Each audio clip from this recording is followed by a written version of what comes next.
Good evening, everyone. We're about to get started now. My name is Manny Kowalin, and I am so honored to be the Executive Director for Inspire Washington. Thank you so much. We are pleased to welcome you to the second of 3 cultural candidate forums for King County and the City of Seattle. Last night, we had our first candidate forum, which focused on the key races within King County Council. Today, of course, we're focusing on the City of Seattle. And then on October 16th, we're going to have a virtual forum for the Seattle mayoral race. We were expecting a big crowd. We did sell a lot of advance tickets, so I'll give them away. But many Seattleites might be, bemoaning the Mariners' loss. Of course, we support sports.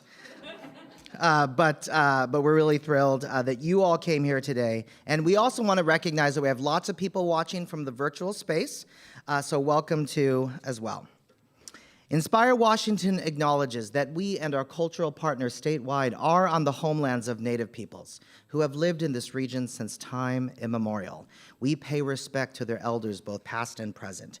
We also acknowledge the traditional custodians of the lands where all of our cultural partners live and work. Currently, there are 42 tribes, 35 of which are federally recognized, that share traditional homelands and waterways in what is now Washington State. Some of these are nations and confederacies that represent multiple tribes and bands, and Inspire Washington recognizes all of them. We express our deepest respect for and gratitude towards these original and current caretakers and cultural bearers of the region. As a cultural sector, we acknowledge our responsibility to establish and maintain relationships with these tribes and Native peoples in support of tribal sovereignty and the inclusion of their voices in teaching art, heritage, natural science, and providing cultural programming. We pledge that our relationships will consist of mutual trust, respect, and reciprocity. We acknowledge that here at Town Hall, we are on the homelands of the Duwamish tribe within the interconnected lands of the coastal Salish people. Let me tell you about Inspire Washington. We are your cultural advocacy organization.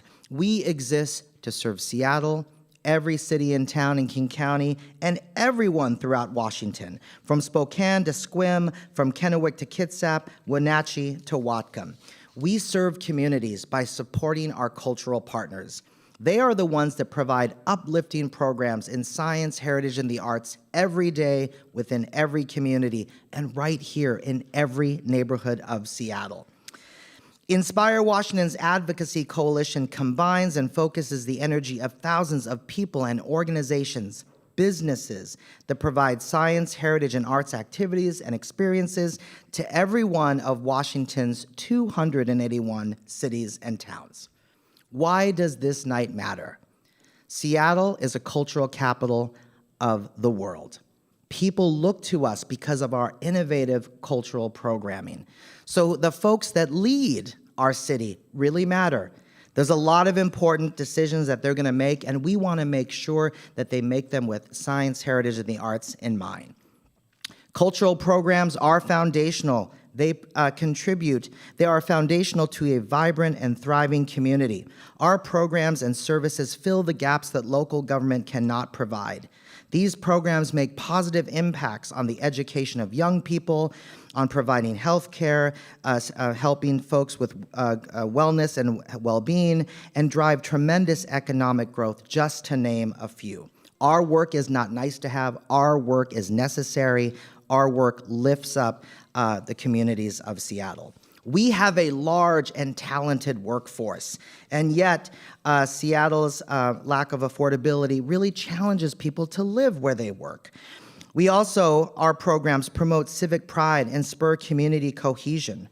Our work supports freedom of expression, stimulates vital community conversation, and introduces new ideas for discussion. We have and always will be at the forefront of innovation. Seattle will have lots of decisions in the future. Many of our cultural partners all across the city are feeling a tremendous amount of stress from external forces that are putting a lot of pressure on their work, such as the retraction of state and federal funding, threats coming from the presidential administration to their valuable DEIA programs. And of course, within state government, new rules around retail sales tax that is also really putting further financial strain. So we want to make sure that we talk about the things that matter to us so that our elected officials at the city level, again, will vote with creativity and culture in mind, and will also work with us as partners as they craft policy and make big decisions about our tax dollars. So that's why we're here today. We're really thrilled to have all of you. There will be opportunity for members of the audience to ask questions, so this is a good time for you to start thinking about that. But before we do any of that, let's really set the tone and remember why we're here. We are really excited to have some inspiration from tonight's performer, Trinav Banguri. Trinav is a high school senior from Mill Creek who is passionate about vocal performance. He loves participating in singing competitions across Washington. He recently won first place as a tenor soloist at the WMEA Solo and Ensemble Regional Contest. Opera has become a big part of his musical journey, and he has had an amazing time performing as Robin Hood in Seattle Opera's youth production. With each performance, he strives to grow as a musician, refine his craft, and share the power of music with others. He is also a member of Seattle Opera's Teen Vocal Studio this year. Let's warm up the stage for Trinav, who will be accompanied by Stephen Luxon.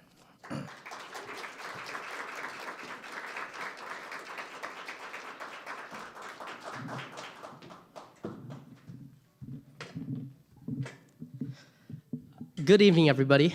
Thank you so much for this opportunity to be here. I'm going to be performing Dalla sua pace from Mozart's Don Giovanni, which is an aria about avenging a loved one. Come mai credeggio di sì nero delitto, capace un cavaliere a di scoprire il vero, ogni mezzo si cerchi, io sento in petto ed sposo ed amico il dover che mi parla, disingannarla voglio, o vendicarla.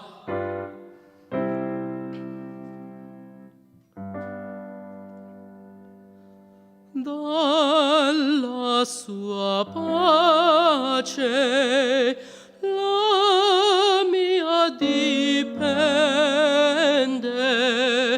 quel che a lei piace vita mi rende, quel che lei incresce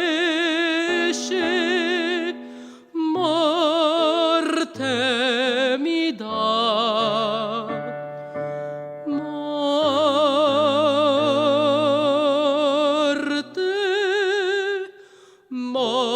morte mi dà. Se la sospira, sospiro anch'io, e mia quell'ira, quel pianto è mio, e non ho bene se la non l'hai,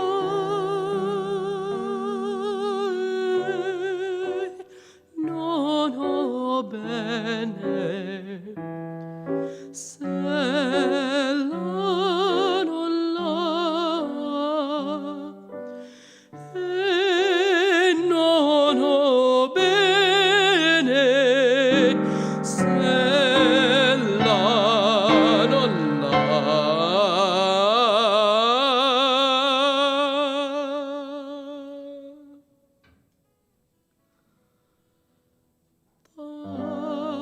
dalla sua pace la mia dipende,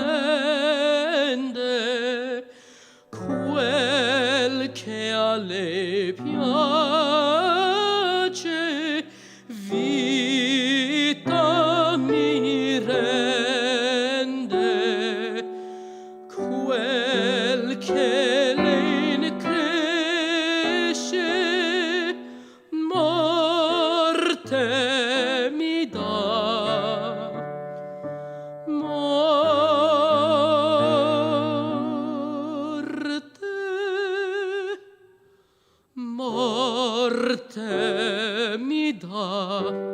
dalla sua pace la mia dipende, quel che a lei piace vita mi rende, quel che lei incresce morte mi dà.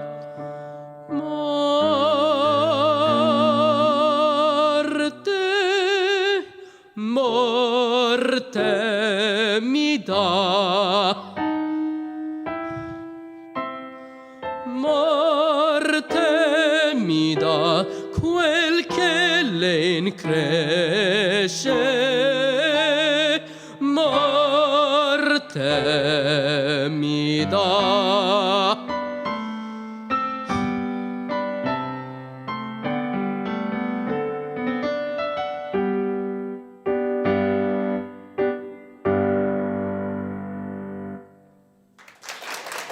Thank you so much.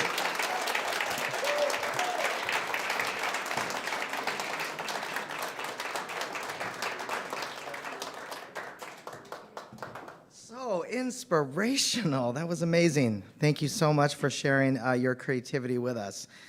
It also brought back so many good memories, too. When I was about your age, vocal performance was my focus. So one day you could be executive director of Inspire Washington. No, please, please.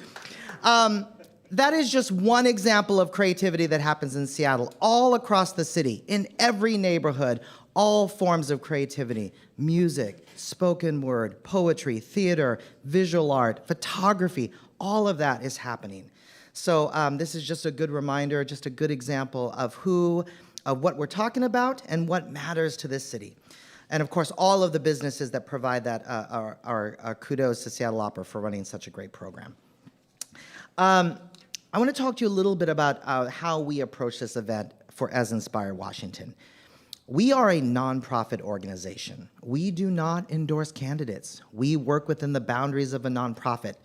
But we feel strongly that you, our cultural partners, and voters need to know where candidates stand on cultural issues. And that is why, in key election years, our Deputy Director, Jessie Wasson, that handles public programs, let's give her a round of applause. She leads the effort on voter education events. We also share a toolkit with our partners statewide. We want more of these events in every town across Washington state. So again, this is a voter education event. We want you to be able to understand where these candidates stand on cultural issues. And what we also do is we reach out to our advocates. We don't create the questions. We know that our job is just to put our cultural partners in touch with their elected officials at the local level, the state level, even at the congressional level, and for them to have the conversations that they need to have. The questions that will be asked of the candidates were created by teams of cultural leaders who live and work in the particular district or all across Seattle, since we also have those citywide positions. And right now I'm going to tell you just how this is going to work. The district team captain will ask the questions, and each candidate will be given 3 minutes to answer. I've heard that lots of other candidate forums have shorter time. We really want to get into the issue. We're not looking for gotcha moments. We want to talk about creativity, science, heritage, and the arts. We have Jessie here, who will be sitting right in front. She is our timer. So she'll be raising flags.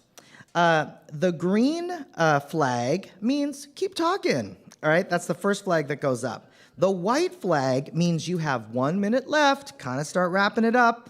And then the red flag means you have 15 seconds to wrap it up, candidates. So, and we will call time to be fair to all people. We, of course, want to make this a fair event, and everyone on stage has equal opportunity to share their story, to share their platform, and to be heard. For you in the audience, of course, there's so many questions to ask. So if you don't hear a question, if a question is not asked about a particular issue, the issue that you are very passionate about, there will be an opportunity, a pretty sizable amount of time of our program, about 15 minutes, for the audience to ask questions of any of the candidates. There's a microphone over there. Jordan, our volunteer, will be helping line people up at the microphone. So keep those questions in mind. All makes sense? All right. At this time, I invite each of the candidates, Now, I would like to welcome our first candidates to the stage. Let's give a round of applause to the candidates for Seattle District 2, Adonis Duckworth and Eddie Lynn.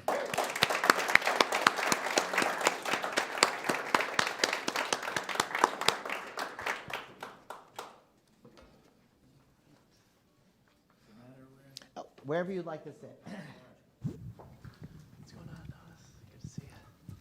Welcome and thank you for being here tonight. We're thrilled to talk to you about arts and culture in the city of Seattle, specifically in District 2.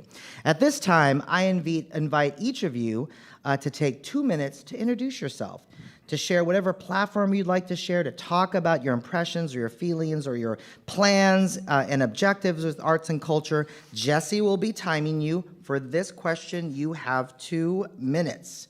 And we will be starting with Eddie first. And then we will alternate the start of each one. All right? Thank you so much, and thank you all for being here on this critical issue of arts and culture. So my name's Eddie Lynn, running for District 2, which goes from Chinatown International District, basically south of I-90 down to Rainier Beach. And so for the past 6 years, I've been working in the city attorney's office full-time with the Office of Housing. And it's really meaningful and important work working on affordable home ownership, affordable rental, and permanent supportive housing. And we've continued to grow our investments, but at the same time, the need has quickly exceeded our investments, and the issues around affordability and homelessness have only grown more stark. And so the top issue, the thing that I'm running for, is to do everything I can to address affordability across the city, to help our neighbors off the street into permanent supportive housing, into shelter, and to fix our upside down tax code. We're never going to support the needs of our community if we're taxing working families, low-income folks, fixed-income seniors to pay for our needs as a community, and that includes, mental health, behavioral health, strong public schools, as well as housing and arts and culture. And when we are pitting these important needs against each other, it's just like a Hunger Games scenario, and so that's why we need to grow the pie, and again, to tax the wealthiest corporations, which just got a big tax cut from the federal government, but we're going to see cuts here to Medicaid and Medicare and SNAP. I've been living on Beacon Hill since 2007, raised my 2 sons there. One's at Franklin High School, another one at UW. Married to a public school teacher, also the son of an immigrant, and want to do what I can to protect our communities, immigrant communities, LGBTQIA, folks seeking reproductive health care from the attacks. Thank you. Thank you so much. Candidate, yes. Yeah, so Adonis Duckworth running for City Council District 2. I grew up in the district, live in Rainier Beach with my wife and 2 kids. And one of the things that got me into this race was my oldest kid, who's she turned 16 in December. She came up to me and she said she wanted to move. And she wanted to move because she's scared. And, what's going on in South Seattle, which a lot of folks don't talk about, but I really feel like it's an issue that we really need to be putting on the map, is gun violence. From the moment we moved to Rainier Beach we moved to Rainier Beach in 2015, and the first couple weeks that we lived there, it was shots fired all the time. A person got murdered down the street from our house. A good friend of ours' son was murdered, and that murder is still gone unsolved. And when my kid comes to me and says, I want to move, it breaks my heart, because I grew up in the South End, right? I went to Mercer Middle School. That's where me and my wife met. She lived on Mount Baker. I lived on Beacon Hill and walked across Rainier to go to her house every day. Her mom ran the midwifery school out of El Centro. Her dad was a carpenter. My mom was an admin assistant. And so thinking about how we solve that really complex issue, as somebody who's worked for the city, started as an intern in 2010, worked my way up through SDOT, was in the mayor's office for a couple of years, and now I'm back at SDOT. mascot. A lot of this really starts with meeting people's basic needs. And if we start, I believe that if we start right from when a person finds out that they're about to have a child and we can provide stable housing, stable health care, access to education, I think those kids have a much better chance of doing the right thing versus turning to crime. And so I'm in it because I want to make a difference in my neighborhood and I want to make a difference in my community. Thank you. Thank you, both candidates. Now, I'd like to introduce to the stage our District 2 Captain, Randy Engstrom. A little bit about Randy. He has been a passionate advocate and organizer of civic and cultural development for over 20 years. He is currently the principal of Third Way Creative, a collaborative consulting studio based here in Seattle, focused on cultural policy, racial equity, and creative economy. He is also adjunct faculty at the Seattle University's Arts Leadership Program, teaching public policy and advocacy on the arts. From 2012 to 2021, Randy served as the director of Seattle's Office of Arts and Culture. In 2009, Randy received the Emerging Leader Award from Americans for the Arts and was one of Puget Sound Business Journal's 40 Under 40. Let's warm up the stage for Randy Engstrom.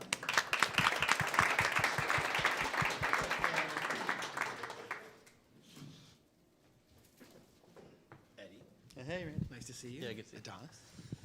How are we? Hi, everybody. Hey. Happy Wednesday. I was going to start off with a real smart-ass question, but I'm not going to do that. I'm gonna read the actual questions that we came up with in the D2 group. Shout out to Steve Sneed and Ebony Arunga and the other folks that helped us cultivate these questions. I think we're really lucky to have two great candidates for District 2. As a 23-year resident of that district, I'm pretty excited and see a bright future. And we need good leadership in our city right now. So the first question, which will be to you, Adonis, but you'll both have it, is a two-part question because we put 2 questions in every question so we could get it down to 4. So the first part is, do you support the Office of Arts and Culture's current funding structure, including 100% of the city's admissions tax? That's the first part. And the second part is, how would you like to see the Arts Office work with other departments that support the cultural community, including Seattle Center, the Office of Economic Development, and the Department of Parks and Recreation? Good question. Without knowing much about the Office of Arts funding structure, what I could say is, and I think this is probably something a lot of departments in the city are faced with, especially now with the Trump's tax cuts and other things in declining revenue, is we got to make sure that all of our departments and the people that they serve have steady and solid funding. And so that's one thing I want to make sure is preserved because, Seattle, to me, as somebody who grew up here, who's been involved in the music scene, the skateboard scene, the graffiti, the art scene my whole life, art, music, culture is what makes Seattle, Seattle. It is the heart and soul of Seattle. It's why people move here. People want to come here. They got the mountains and the water and whatnot, but they got great music. They got great art. They got great food. And these are the types of things that we need to make sure we preserve. So the Office of Arts and Culture needs to absolutely be preserved with steady and solid funding, despite what is happening at the highest level, because that's what defines Seattle. And that's one of the things that I'm running for. Second part of the question. How would you like to see the Arts Office work with other departments like Seattle Center, Office of Economic Development? Yes. It's interesting. I was just talking to somebody about my experience growing up and speaking of the Seattle Center bumper shoot. Good friends of mine helped put the show on lately, and I was talking to him, and what had happened with Bumper Shoot is it got to be just incredibly expensive. It got to be incredibly expensive with a bunch of bands that not a lot of people really knew. And as a kid, we used to get on the bus and go skateboard. I was like 13, 14 years old, and we'd get on the bus, we'd all meet up downtown, and we'd be skating all over the city, and just we would randomly decide to go to Bumper Shoot We would say, hey, let's go to Bumper Shoot. And it was affordable for us to actually get in and see the shows and see the people. It was like $10 for us to go. And it just got out of control. And so what I would like to see is somebody who's worked for, who does work for the city and see how departments do coordinate on a number of different things. I think we need to come together and have an integrated approach so we can keep spaces like the Seattle Center, keep spaces like the waterfront and other things that our departments manage to keep them affordable and keep them accessible so that we can expose kids. Because I got exposed as a kid to bands like Funkadelic and Shaka Khan because I could walk up to the door and pay $10 and go in. And that's just something that our kids can't do today. So thanks. Thank you so much, Adonis. Clap. Clap. That's a good answer. You don't have to clap, but I think it's polite to clap. Eddie, same question to you. Do you support the Office of Arts and Culture's current funding structure, including 100% of the city's admissions tax? And how would you like to see the Arts Office work with other departments that support the cultural community, including Seattle Center, Office of Economic Development, and the Parks Department?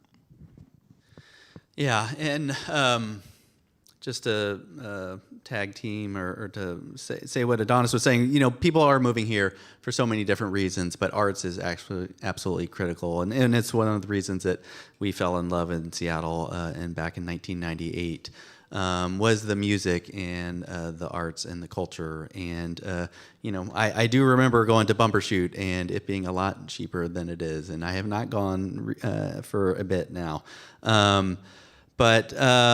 So arts needs to be affordable. But to address the question, I don't know the full funding for the Department of Art, Office of Arts either, but I will say absolutely the admissions tax should go. It needs to be protected, so it should not be going to the general fund. I think it's critical that, and it makes a lot of sense if you're, taxing admissions tax to large, shows, that money should go right back to small artists, to, our local cultural events, and which are struggling right now due to high costs of housing and, the high cost of spaces to hold events. And I think, because once those funds get into the general fund, they're not coming back. And we absolutely, as was said earlier, we need to treat arts can't be an afterthought. It's absolutely essential. And I think we need to realize the value that arts brings. It brings, to things like, public safety, to things like, gun violence. How do we address those? You got to give folks a different way to connect with each other. And, arts, we're listening to, Mozart earlier today. And, that is something that was centuries in a continent away. And yet it somehow made its way here tonight. And arts has the ability to, cross cultural barriers and to cross language barriers. We don't need to understand, the language to understand the emotion that is shared. In terms of how better the Office of Arts could work with Seattle Center or other departments, Office of Economic Development, I do think it's important. The arts and creativity within our community. I think it's important that we have a diverse local economy, and the arts needs to play a strong role in that. It does already, but I'm super worried about, one, just because of affordability, also worried about things like AI and how that's going to disrupt so many jobs in our community. Would love to see the Office of Arts work with these other departments as well as our public schools. Thank you so much. Eddie Lynn. And please tell Marshall to bring the roller coaster back to the Seattle. I will text Marshall when we're off this panel and see what the roller coaster situation is.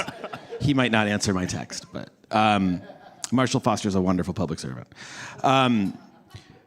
The second question, this will start with you, Eddie, and it's already come up a number of times tonight. Housing and space affordability are two of the greatest challenges facing the city, including the creative and cultural communities. What specific policy ideas would you explore to create more affordability, particularly in District 2? That's the first part.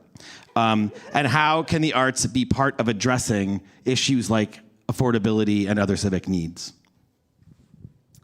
So on the first part, unfortunately, we have seen affordability, whether it's housing, whether it's commercial rent or utilities or childcare, it's all been skyrocketing, and it's been pushing families out. It's been pushing artists out. We do need to support things like artist housing. We have a few projects, affordable housing projects within the city that are dedicated to artist housing, and I think we should continue that. I think, if we can address affordability more generally, I think housing is this huge inflationary pressure across our city, so it's driving up the costs of everything else, and that there's that's come up on the campaign trail about the cost of a slice of pizza, right? So we've seen that, but we can all feel it, right? And so if we can address housing more generally, I think that will help these other spaces. But another thing so for the past 6 years, I've been working on housing development. There are other cultural groups like in D2, like Adafua, which is trying to build a cultural arts center on Rainier. And, development is similar. You have to come up with your financing, and financing for all these projects gets pretty complicated. But that's the world that I've been living in, is housing finance, and it translates well to financing for cultural centers. So would love to continue to support that through things like the Equitable Development Initiative, through grants from Office of Economic Development or the Office of Arts. And then I forget the second question already. How can the arts be part of addressing other civic needs? Thank you so much. Yeah, and so we were talking earlier, talked about public safety, and I think as we look at where we are at as a society right now, with the political divides, which are horrific, but just even before the current president came into office, we saw mental health needs on the rise. We are so online, and I think right now what we need to, the arts can play this critical role of creating community, meeting our social emotional needs. And I just think that is going to be, central to us, to coming together as a community. That's how we're going to address things like, meeting the needs of our most vulnerable is by connecting with our humanity with each other. Thank you, Eddie. Adonis, same question to you. I'll read it again. Housing and space affordability are two of the greatest challenges facing the city, including the creative and cultural communities. What specific policy ideas would you explore to create more affordability, particularly in D2? And how can the arts be part of addressing other areas of civic need? Yeah, I think that's a great question. Sometimes when I want to look forward, I have to look back, and I kind of think back to when I was growing up on Beacon Hill, lived right there on 19th and Hanford, and me and my mom, who, like I said, she was an admin assistant, and it was just me and her. We had a triplex. We lived in a little triplex. My good friend, Ben Torrance, his family was white. They owned a house down the street. My good friend, David Nakamura, it was him and his mom. They lived in the Beacon Hill apartments there, right there on Spokane and Beacon, and my good friend Delmar. He had a mixed race family, big family. They rented a house over by Red Apple, right? And so there was housing for everyone.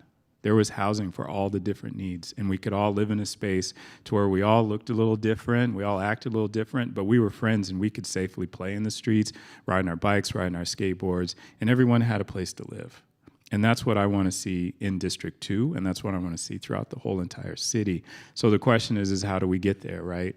We need the land, we need the financing, we need the permitting. And in 2026, whoever gets elected, we're going to have the opportunity to zone, and we'll be zoning for abundant, more housing and all housing types. Great example that I saw, I was lucky enough to go to graduate school. I went to the Evans School, and we studied community economic development. And one of the first examples that we looked at prior to the light rail station opening was the artists the affordable artist housing at the Mount Baker Light Rail Station. And that was such an interesting concept to me, that we would build housing specifically for artists that's affordable, and it's connected directly to a transit center. I don't know if it's still an artist space, but at the time I thought that was just groundbreaking that we could do that, right? You had access to transit. This was affordable housing. Great example. We need more of that, right? We also need the financing. We need the funding to support our affordable housing. Our affordable housing developers can't do it themselves. And so we need to make sure we have steady streams of revenue going in to subsidize that. And then also permitting, to streamline our permitting process. And I really love the second part of your question, because I want to give the wonky, oh, I'm going to be a council member answer, but also just the keeping it real sort of answer. We need to create spaces and places for people to thrive, for artists to thrive. And whether that you are riding a skateboard, whether you're writing graffiti, or whether you're making music, we have to have these spaces for people, these spaces and places for people to create. And some of these places, yes, they can be manufactured, but they also have to be organic. Everything that I've been involved in is usually an organic movement that creates these things. So it's almost like a blank canvas, but also making sure that the canvas is there. Thank you so much. Adonis. Adonis, you'll be first on the next question. And this is about the creative economy and all the creative workers who make up all the various workforces in our city. Seattle has one of the largest creative economies in North America, and the city has taken various approaches to grow and sustain the creative industries over the last 20 years.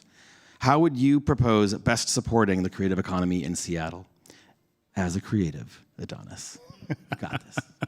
Yeah, a lot of different layers to this. Oh man, I remember when I threw one of my first parties, I didn't know that I would go on to throw parties, and I threw several of them. But I remember just even as a producer of shows, these weren't the most legit shows, but they were real shows.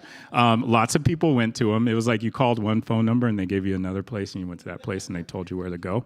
But once we got above board, it was such an onerous task to get all the permits and hire the police officers and the whole 9 yards, right? And here I am trying to throw this show to make rent, but I'm paying all of this money to the city to make these things happen. And so I think that's one thing that we just need to streamline and just make it easier for people to put on events, to put on shows, and not make it such an onerous process to do that, right? And back in the day, we used to have off-duty police officers, and there was no reason for them to be there, to be quite frank.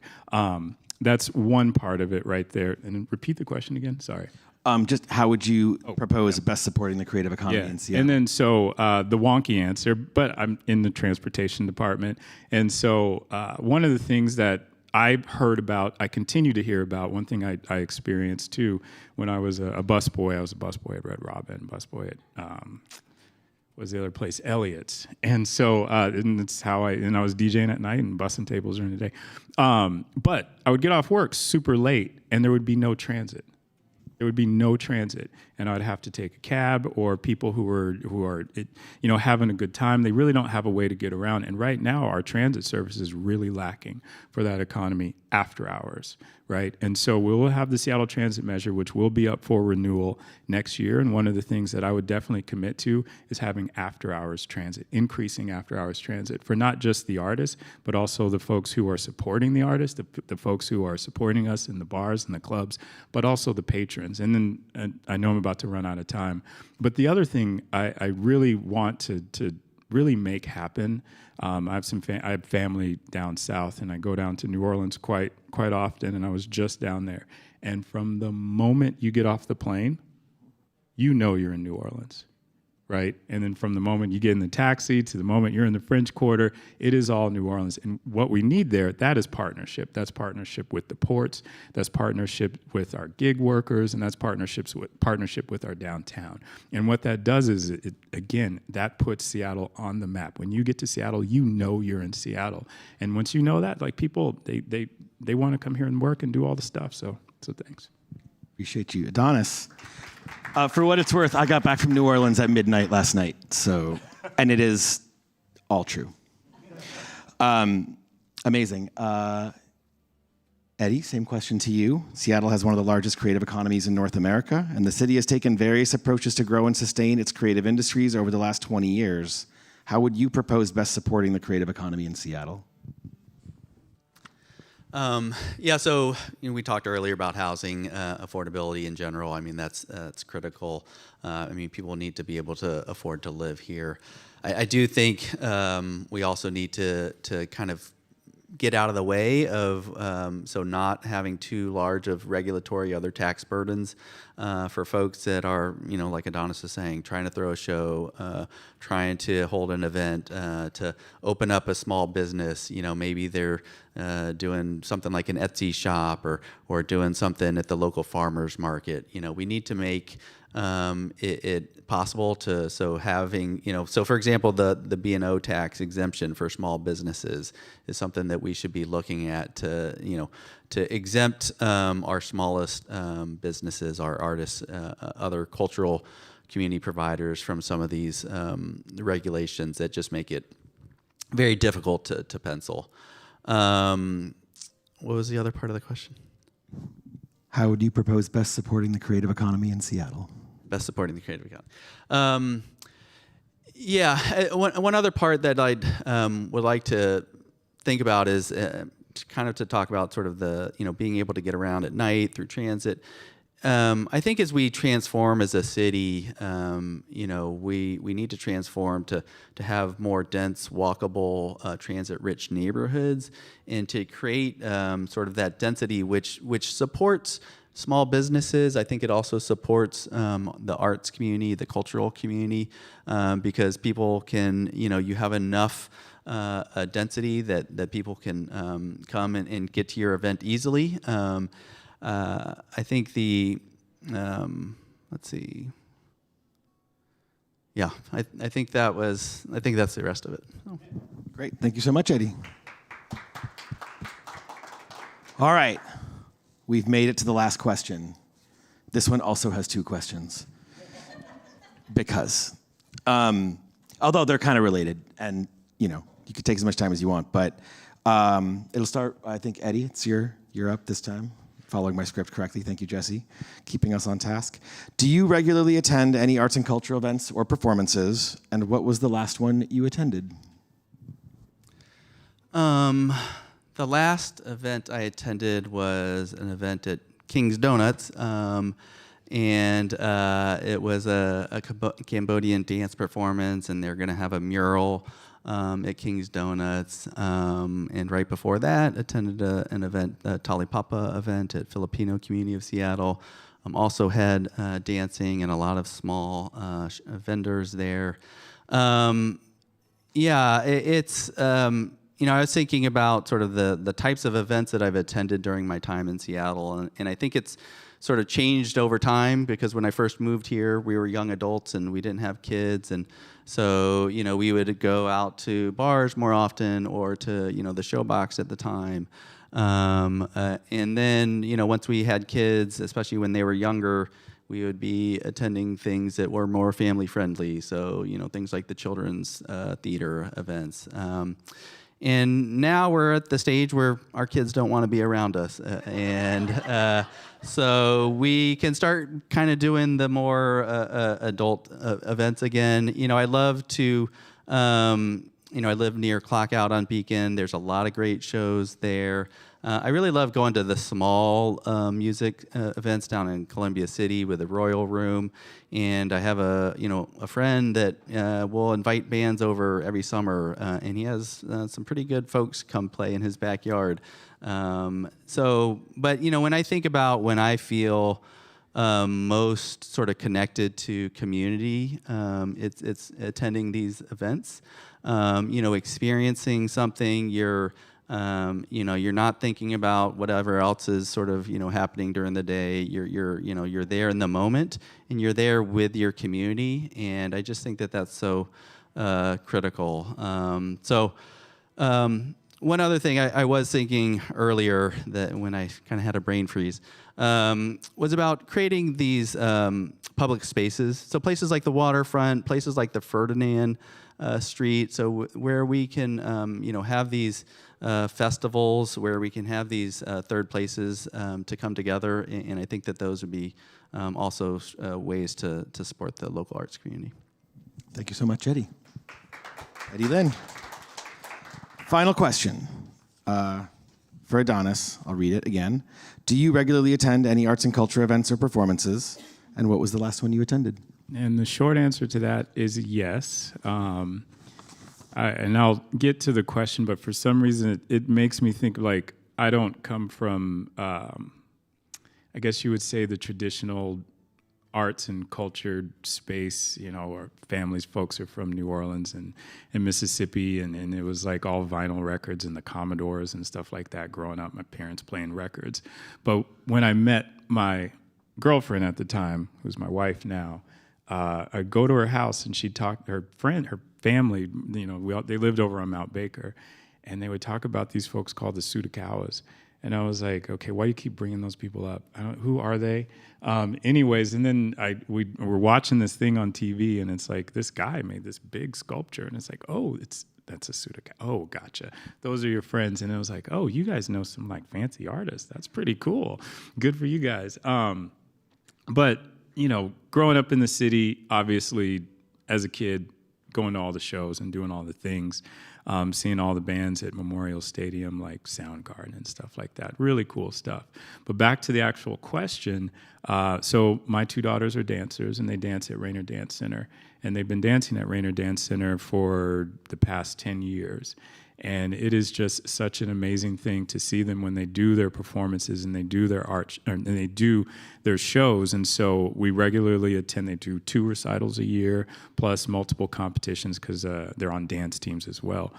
So definitely attend those quite often. The other thing that I think is really neat and is really cool, and I guess I'm just blessed that I get to do this kind of stuff. I'm blessed that I get to run for city council, and you're out there doing the things, but still a big skateboarder, and these really cool public-private partnerships. So the Downtown Seattle Association just recently, a few weekends ago, teamed up with 35th North, which is a skate shop up on Capitol Hill. And Westlake, when we were kids, I think Westlake was built when I was about 12 or 13 years old. And when that place got built, all the skaters in the city were like, that's the spot. That's where we want to go skate, even though it's not a skate park. And it became like an unofficial skate park in Seattle. So to see the Downtown Seattle Association team up with 35th North to host a skate jam in the plaza was really cool. And they asked me to come DJ at it. You know what I mean? So actually getting to like express the music and do the things with the things that we love to do, really cool stuff. And then my friends over at Bumpershoot 35th also did the Ramp Riot and being invited to DJ at that at a big music festival. Really cool stuff with the skateboarding and all the people. So, there's room for us all. There's space for us all, no matter what you do, whether you come from, culture or whether you come from some other place. But I see that, it's out there. It's everywhere. So. Appreciate that answer. Adonis and Eddie, give them a round of applause. We're also blessed to have really good candidates in D2, so thank you both for your time. You're going to get to come back up for the Q&A. I am not. I am done for the night. But if you have questions for either of these two gentlemen, please think about them, and you can ask them later. Manny, take it away. Thank you so much. What a thoughtful conversation. Of course, you can learn more about these candidates by speaking with them afterwards or also visiting their websites, all right? Our next forum features the District 8 and 9 candidates, all of whom are running for a citywide position. Unfortunately, one of our candidate and council member, Alexis Mercedes Ring, could not make it tonight due to illness. So out of fairness to both candidates, here is the plan for tonight for the District 8 race. Alexis's campaign manager, Caden, will read an opening statement from Alexis. Rachel, her opponent, will also give an opening statement, and Rachel will participate in answering 2 questions that were prepared for both District 8 and 9 candidates, but there will be no questions specific to District 8. However, Rachel will participate in the public Q&A. So we kind of navigated all of this today to make sure we're fair and also to accommodate all of this. So with that, I'd like to welcome Caden to the stage to read a statement from candidate Alexis Mercedes Rank. Do you prefer a chair or the podium? Since this mic is already.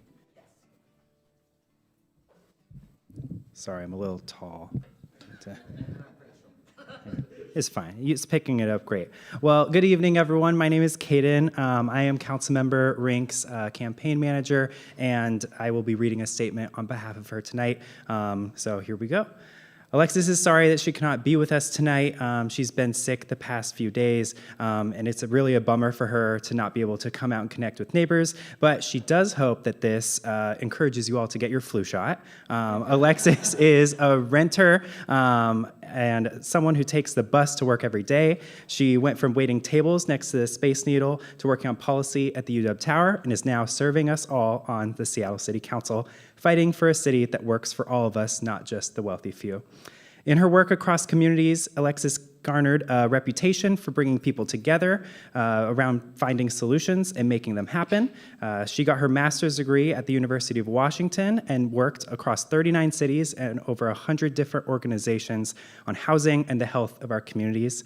After her record-breaking win last year, Alexis has spent her short time on council working hard to deliver on what the people sent her to City Hall to do. She introduced and passed the Roots to Roofs legislation to support equitable development and community-led affordable housing. She campaigned and won progressive revenue for social housing, secured funding to support our immigrant families, defended against attacks on our ethics code, and sponsored the Seattle Shield Initiative, now known as Prop 2.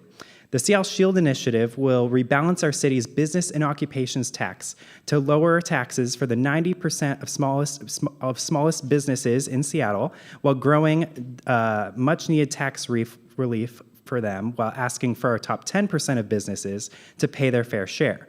The funding raised through this effort will go towards backfilling federal cuts from the Trump regime where the most vulnerable neighbors are being impacted. So to shield our food banks, housing and shelter, our immigrant neighbors, survivors of gender-based violence, and worker protections, Alexis encourages you to vote yes on Prop 2 this November on your ballot. Alexis often speaks about how, in her upbringing, despite her challenges, her family has faced with interactions with the prison system, substance use disorder, and homelessness. She was saved because of good public schools with teachers who saw her and intervened, the Boys and Girls Club, and her local library. But often, a 60-second stump speech doesn't allow her the chance to expand on how the arts and music education were also critical to her own path to stability. Thanks to a single mom in her hometown with a dream of opening a ceramic art studio for all, she got the chance to try pottery at a young age, which developed into a passion and a safe place. And this actually translated into her first job as a teacher in the kids' summer pottery and sculpting program. Her music education was made possible because of Rob Schneider's Music Foundation. Yes, you can look that up. And she became a marching band kid, which ultimately led to incredible opportunities like playing the pre-game at the 2014 Super Bowl. Because of the accessible arts and music in her community, she not only had a refuge as a young person in need of support, but it opened up new opportunities that were never before possible. It's these experiences that have driven her to fight for these opportunities for all young people. A great city is defined by the experiences of people who live and visit our venues, neighborhoods, and cultural institutions. Seattle can and must remain a place where artists and musicians can create the next wave of Seattle's cultural identity, and our waterfront museums, theaters, concert venues, and stadiums drawing millions to experience our city and people. And for a vibrant art scene, we need an affordable city so artists can live here. Thank you.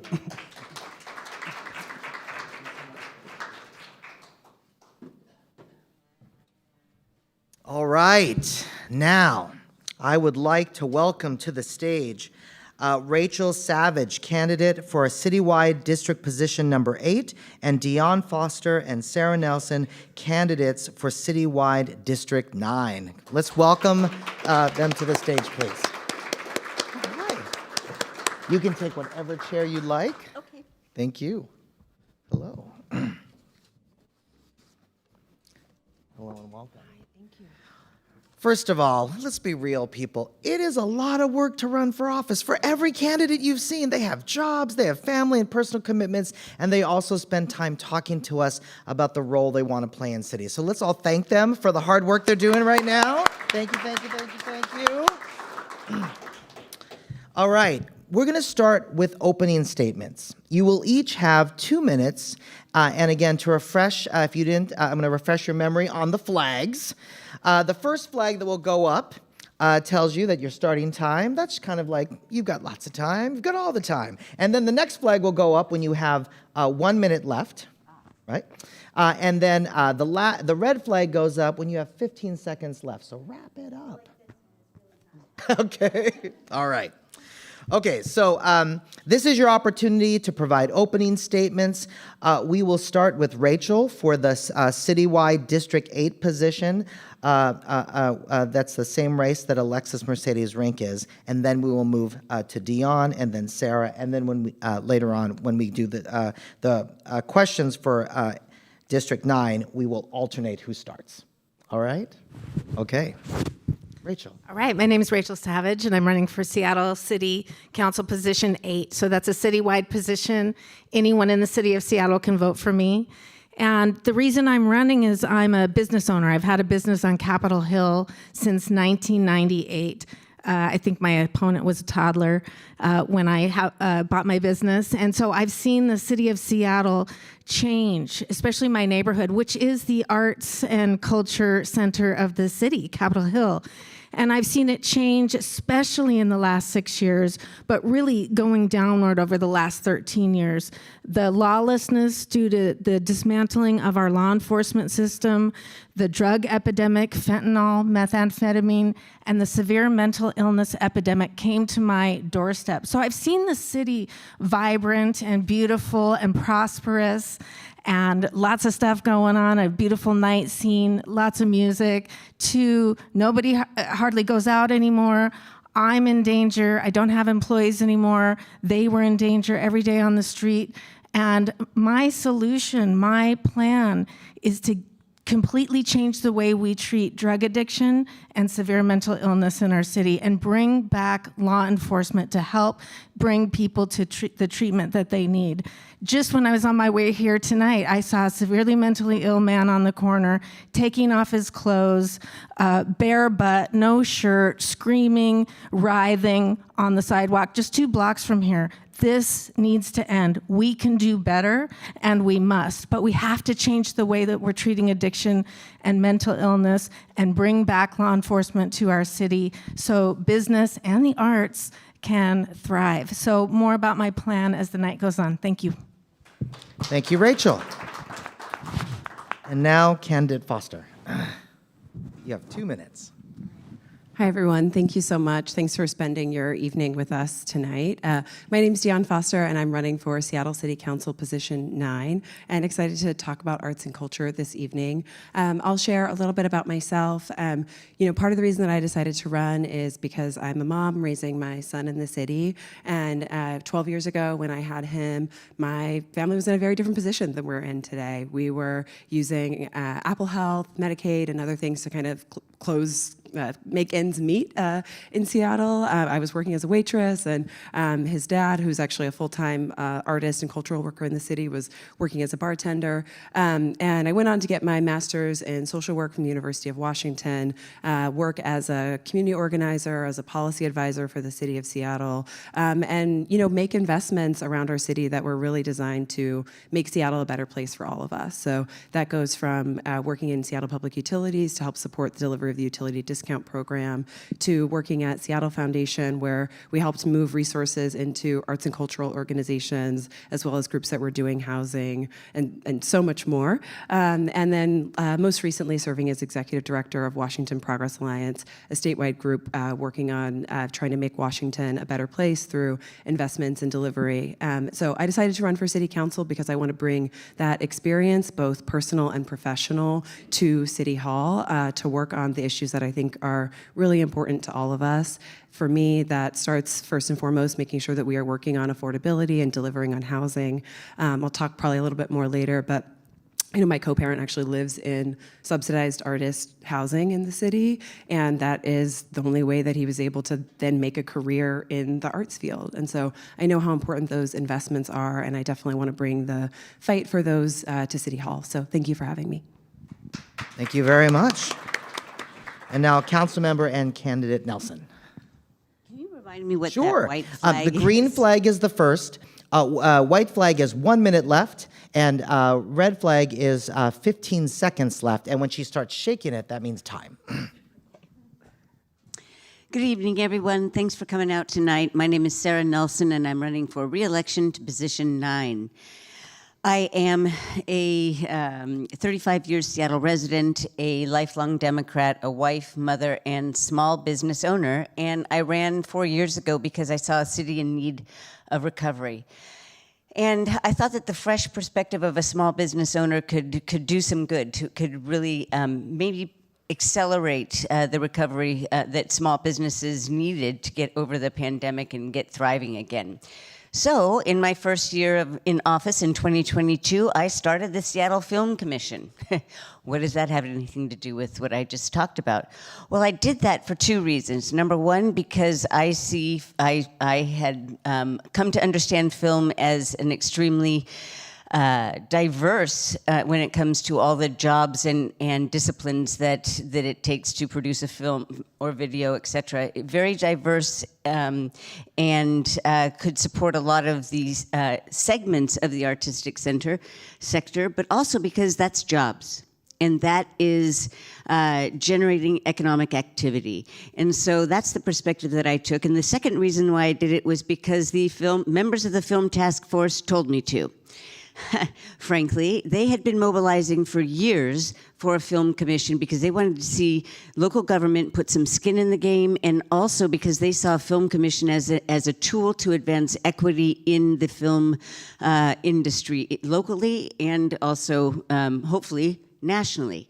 And they wanted also to better attract the large productions to Seattle at the same time as supporting the local artists and creatives in the film industry right here. So that is what I did my first year. I also remember 4 years ago having a conversation with Manny, and he was telling me, I remember I was sitting in my car and we were talking about this legislation that would allow for counties to implement a, oh, okay. Anyway, that's the perspective that I bring to a lot of what I do is marrying my the need for jobs and supporting our local artists and small businesses. Yes. And of course, what we're Continued. talking, To be what she was continued. referencing is the Cultural Access Program, which now, 4 years later, we were able to authorize in King County. Doors open. We were really proud That was as my punchline. Inspire Thank Washington you. to drive that forward. All right. So just a little refresh since some of you arrived later. We were really thrilled to have over 100 people register for this event. But because of the Maryland loss, probably, many of them have shifted to the virtual space. So hello, all of you watching from online. Also, I just want to remind you, too, that the bar is open. And those of you that didn't arrive at the very start, you will have an opportunity to ask questions from as audience members at that microphone at the very end.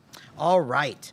So now I would like to introduce our citywide district captain, Kate Nagel-Caraluso, Executive Director of Town Hall Seattle. Kate joined Town Hall in 2018 and became Executive Director in 2024, guiding the organization through leadership transition and into an era of innovation.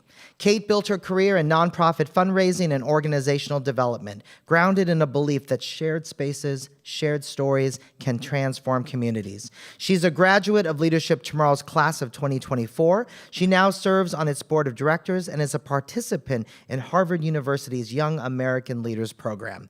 She also holds a nonprofit management certificate from the University of Washington and serves on the Rainier Valley Food Bank Capital Campaign Steering Committee. In 2025, she was named one one of Seattle's 40 under 40 by Puget Sound Business Journal, recognized for her leadership and commitment to civic life and community building. We are thrilled to be in her cultural home. Let's welcome Kate to the stage.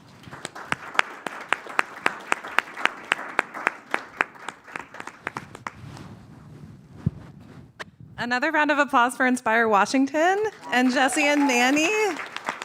As a cultural worker and as a person who runs a venue, I'm grateful for Inspire Washington every single day. Thank you. Hi, friends. Hi. We're going to jump right in. Okay. So I need my questions. Hold on. I, like Randy, also, our team could not decide on one question, so the first is a two-parter.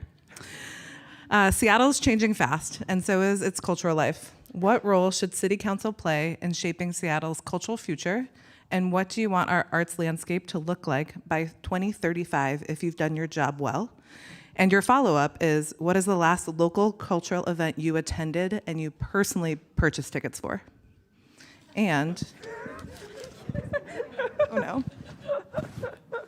You're up first. Okay, great. So I feel that the city is facing some big problems. We have the lack of law enforcement. So why is this a problem? Because we have a methamphetamine and fentanyl epidemic in our city, and we have a severe mental illness epidemic in our city. And I'll get to why this affects the arts in a moment. But the drug addiction that we have in our city, drug addiction, I know this because I have 35 years abstinent from drugs, and I've spent that time helping drug addicts get clean from drugs and build a life worth living. And a lot of them actually have become artists and have created very beautiful things. And one component of drug addiction is committing crimes. It's the only medical condition that causes people to commit crimes. Stealing, prostitution, stealing from stores, selling drugs, and violence. And so we need law enforcement to intervene on these crimes. Some people think that the misdemeanor crimes aren't crimes, but they are. And what they do is they destroy cities. These crimes destroy cities. The drug addiction in our neighborhoods, Capitol Hill, Belltown, the Chinatown International District, the severely mentally ill, as I spoke of earlier, we need a different approach. So starting with law enforcement, then the drug addicts that commit crimes to keep their addiction going, we can offer them either jail, 364 days in jail, or long-term residential treatment. And this long-term residential treatment, which I hope they choose, we're talking a year, and then a year of public service to give back to the community, cleaning up graffiti, planting trees, learning how to live as a human again and rejoin society, and help to create beauty in our city. So I believe that this is a vision of our city to help people get recovery that will not only make our city beautiful again, but give our city a heart again. I think our city has lost its morality by allowing people to die on the streets of addiction and in permanent supportive housing, and the mentally ill to just go crazy in our streets. I think we've lost our heart and our soul, and that's where art comes from. So I'll just say one thing about going to anything. You know, I haven't gone to anything in years because I have to work 7 days a week now because my business has been destroyed because of the lawlessness, the crime, the drug addiction in the streets, and the severe mental illness. Every day I see over 20 people that really should be in the hospital. And on City Council, I will be the council person to change the way we treat drug addiction and mental illness in our city and get us back to a shining, vibrant, beautiful city where art will flourish. Thank you. Thank you. Candidate Foster, you're up next. You're up next. Great. Is it 3 minutes that we have? You have 3 minutes. Great, okay. Thank you for that question. So I think, and I love a 3-parter. That was great.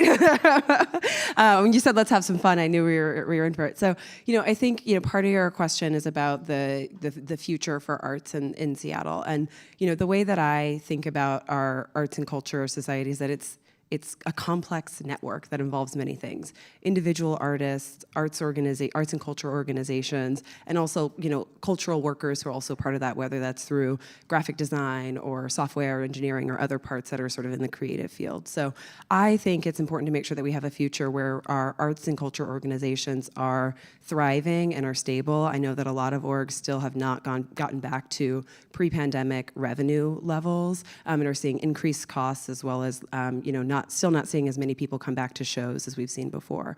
I know a lot of individual artists, are struggling with affordability in the city. So, for me, the answer to the vision question is both about making sure that we have thriving arts organizations and institutions, as well as individual artists. Certainly, some of that is going to be through execution of resources that are now at the county, as we already talked about, but also, the city has a responsibility through tools like 1% for the Arts, where we are driving resources to artists on capital construction projects, and so having strong oversight for that, making sure that those resources are reaching groups. We will probably at some point talk about admissions tax and resources that go through Office of Arts and Culture, but making sure that those are managed well and that those are reaching artists, I think, are really important tools that we have at our disposal at the city in protecting those revenues, as well as making investments in the affordability side so that artists can stay here and can contribute to, I think, what makes Seattle like such a wonderful place. The third part of your question was, what have I seen? The last show that I haven't gone to many shows recently as campaigning, but I got to go to one of my favorite festivals, to Walk the Block Festival. People know Walk the Block. Yes, we love Walk the Block, which is hosted by Wanawari. And that one's really special to me because that's actually the first place that I lived when I moved to Seattle. So it was back when that family was renting their home on the market. And so actually there's a Seattle Times story about both of us today. And, it's a really special place, and it took investment and creativity to make sure that they could get the zoning to be able to basically operate this creative space in the middle of a neighborhood. So that was the last cultural event that I paid to go to. Thank you.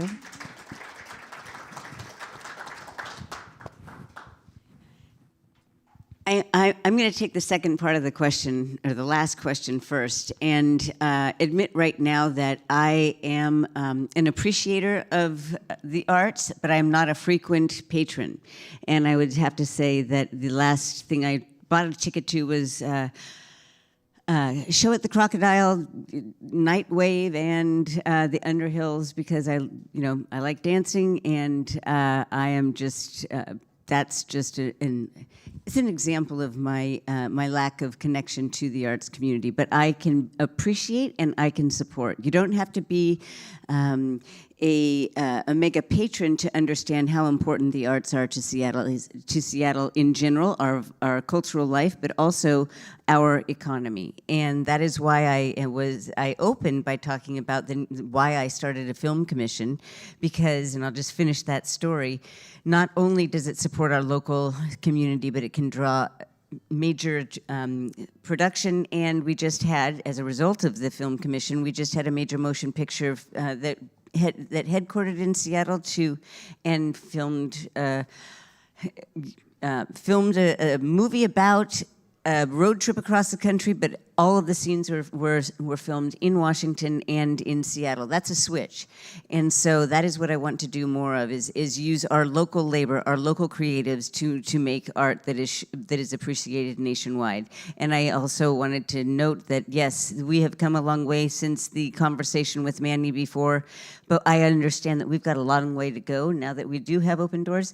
The in-person return to venues is still relatively low compared to other cities, and this is something that I think government has a responsibility to talk about and try to overcome.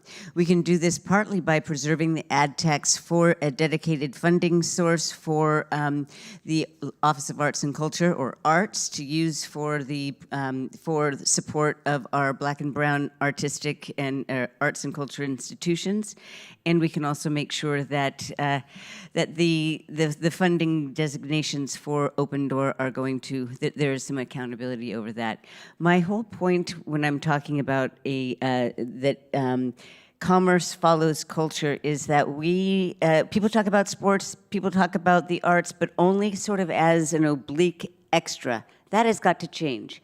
because the artists in this town I see them as almost individual small businesses that need to have venues. They require a healthy environment to generate income for themselves as they go from production to production, and that is what I am committed to supporting. One of the reasons in talking about what is in my lane to make change, I need to ensure that the conditions are correct for people to want to come to Seattle and attend our venues, and that touches on public safety and also public transit. We'll get to more of that later. Thank you. I promise this next one is just a single question. Artists and audiences are being priced out of Seattle, and audiences are also staying home because it's unsafe or unaffordable to participate. What policy levers around housing, wages, transit, safety can council use to keep artists and audiences rooted in Seattle's neighborhood? Councilmember Nelson, we'll start with you. The compound sentence. We love an M-dash at Town Hall. All right, so let's talk about housing. This is what I hear quite frequently. The Film Commission was, one of the purposes of the Film Commission was to get industry experts in a room to tell us bureaucrats what to do to make it easier to make film in Seattle. And what I hear all the time is housing so that artists can live in Seattle. And so one of the things I did was I overcame establishment and entrenched business interests to allow for workforce housing to be built around the Stadium District on top of makers' spaces. And the underlying zoning requires that those units 50% of them have to be workforce housing, between 60 to 90% of area median income. That was incredibly important because we're losing both small industrial businesses and also artists.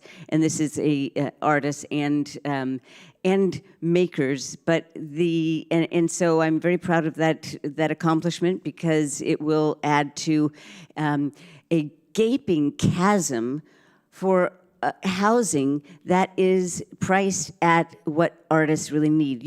Many of you make too much money to qualify for low-income housing, but there is no program except for the multifamily tax exemption program that is specifically designed to generate units for workforce levels. And so we are redoing that in Seattle on the docket right now, and we have to calibrate it so that more developers participate and then dedicate 25% of those units for workforce level people of workforce level income. That is incredibly important. So that's the housing piece.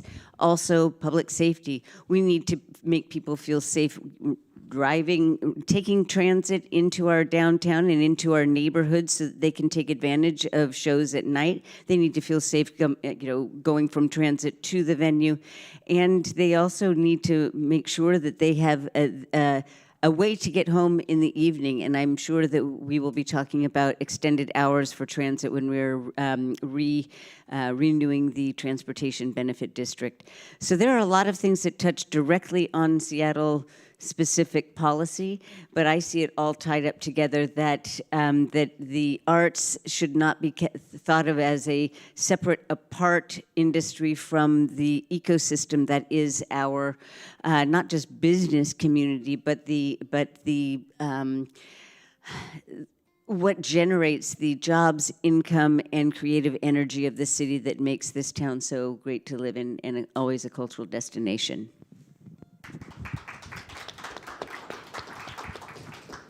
Candidate Foster, you're up next.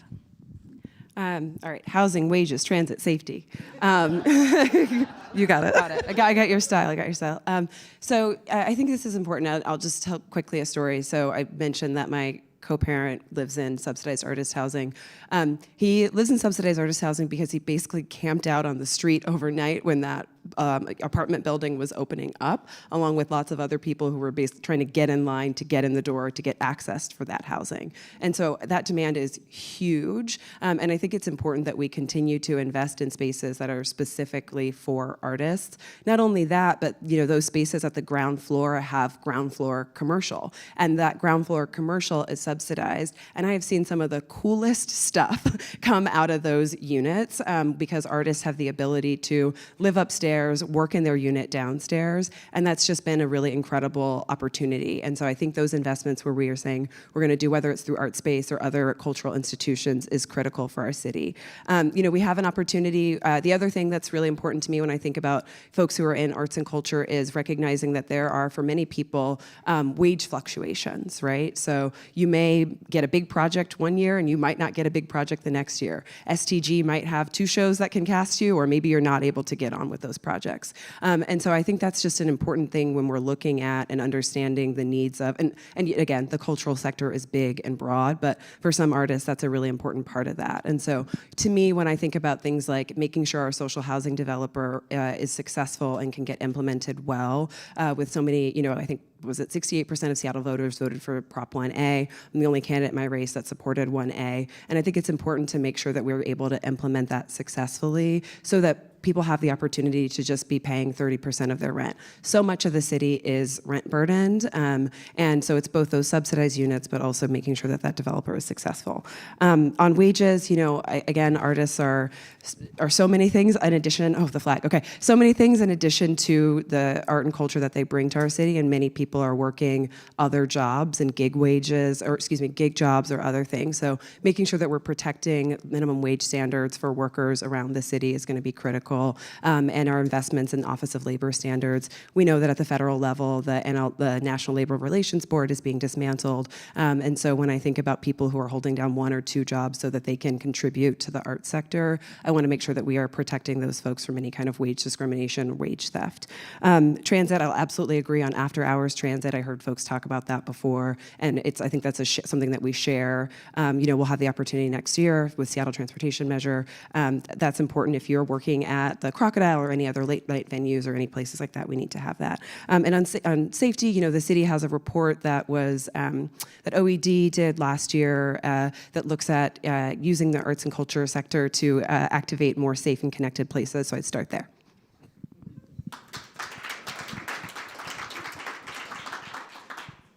I'd like to start with public safety. I think the prosperity of our city and the ability for people to make art and the middle class to come down and visit, to have a safe, clean, and welcoming city depends on public safety. And so we need to begin to rebuild our law enforcement. As I've said, I think this is the absolutely most important thing. Our mayor, Mayor Harrell, just admitted that he doesn't believe in arresting people for crime. Who suffers when people are not arrested for committing crimes? Who suffers? The businesses suffer, the citizens suffer. That murder that happened on the train, that could happen any day in our city. We have severely mentally ill people wandering the city. My opponent, Alexis Mercedes Rink, she calls them our neighbors. So what she wants to do is to continue housing first, which means free apartments for drug addicts, for late-stage drug addicts and severely mentally ill. She wants you to live among the severely mentally ill who are unpredictable and dangerous. She wants you to live among criminals who repeatedly get released from jail. She wants you to live among the severely mentally ill and the severely drug addicted who steal and burglarize and break into cars and homes and businesses to support their habit. I don't agree with that. I think it's wrong. I think it's morally wrong to allow, to force citizens in Seattle to live among people that are dangerous. And I think it's wrong to not get people the help they need when they're severely addicted and severely mentally ill. If I was on the corner taking my clothes off in a psychotic episode, if I was dying on the sidewalk smoking fentanyl in front of the QFC on Broadway, I would hope that my city would come and save me. I would hope that people cared enough to have the police pick me up if I'm stealing from the grocery store to support my habit or prostituting myself on Aurora. So my vision for Seattle is not to punish people for being mentally ill or addicted, but to use law enforcement to get them the help they desperately need. People don't want to come to downtown Seattle when there's going to be mentally ill people that could possibly hurt them or their children. The city needs to be safe for families, children, and people going out at night. And right now, that's not happening. So I will have a police force on our transit, a police force, and I will definitely make sure that arts are funded. But if the city is not clean and safe, we might as well just call it a day, because everybody's going to go to the suburbs and the city will be a boarded up open air asylum and open air drug market. And vote me on city council. I will make sure that that does not happen.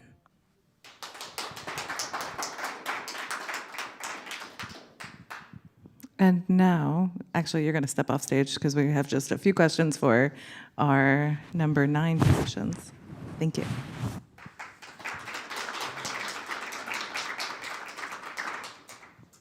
We're moving to budget. Budgets show our real values. Will you commit to protecting dedicated arts funding like the admissions tax? And when budgets are tight, what trade-offs will you make to uphold that commitment? And Dion, we're going to start with you. Great. Yeah, absolutely. I think that we need to make sure that the admissions tax, 100% of the admissions tax, continues to support arts and culture. There's just no question about that if we are going to build a thriving city that works for everyone. I know that the Office of Arts and Culture has also put, an increased focus on those dollars and making sure that they have a racial equity focus through the CARES program and other grants that are going out through arts and culture. So I think that's critical that we have both that in combination with Doors Open at King County if we're actually going to make sure that we are making substantial investments. So yes, absolutely to protecting that. I think the second part of your question is budget trade-offs. I mean, it's no secret that we're in a really difficult moment financially, right? If we're looking at what's happening from not just when we get into the next several years from the federal administration, but just our existing budget. We have been operating and trying to balance and close deficits over the last several years. And part of the reason that we've been able to even do that as a city is because we've had access to progressive revenue. And year after year, that has been what has actually enabled us to close the budget without making really substantial and harmful cuts. So I'm a big proponent of the B&O tax that is going to be on the ballot this fall, which is going to provide tax breaks to small businesses and also raise additional revenue as part of the way that we can continue to make sure that we have a healthy budget at the city. Second, I'm a proponent of work that I worked on at the state level, doing it at the local level, which is a municipal capital gains tax that is focused on if you're selling stocks and bonds, it has lots of exemptions for homes and other things that are that some people think are covered as capital gains. But that's a tool that we can use to make sure, again, that we are making sure that we protect our critical programs, particularly because we are going to see more revenue loss with the threats that are coming from the from the Trump administration and the federal government. So to me, I think the first question is, yes, let's make sure that we protect those dedicated admissions tax funds. 2, let's make sure that we are looking for sources of new revenue, and then making sure that we are looking at the budget and having strong and healthy oversight. And for me, my bottom line, what I always say when I think about the budget, as you said, that it's a moral document. I want to make sure that we are prioritizing critical services for the city. So if I think about people who right now with federal government and the shutdown, like if I think Washington State WIC office has 2 weeks of operating until they're going to have to start cutting people who are on WIC services. So when I think of the city's role, making sure that we're investing in food programs, making sure that we're investing in the things that are our social safety net, that is definitely front of mind to me, and making sure that we're protecting our people and not having more people fall into the gap.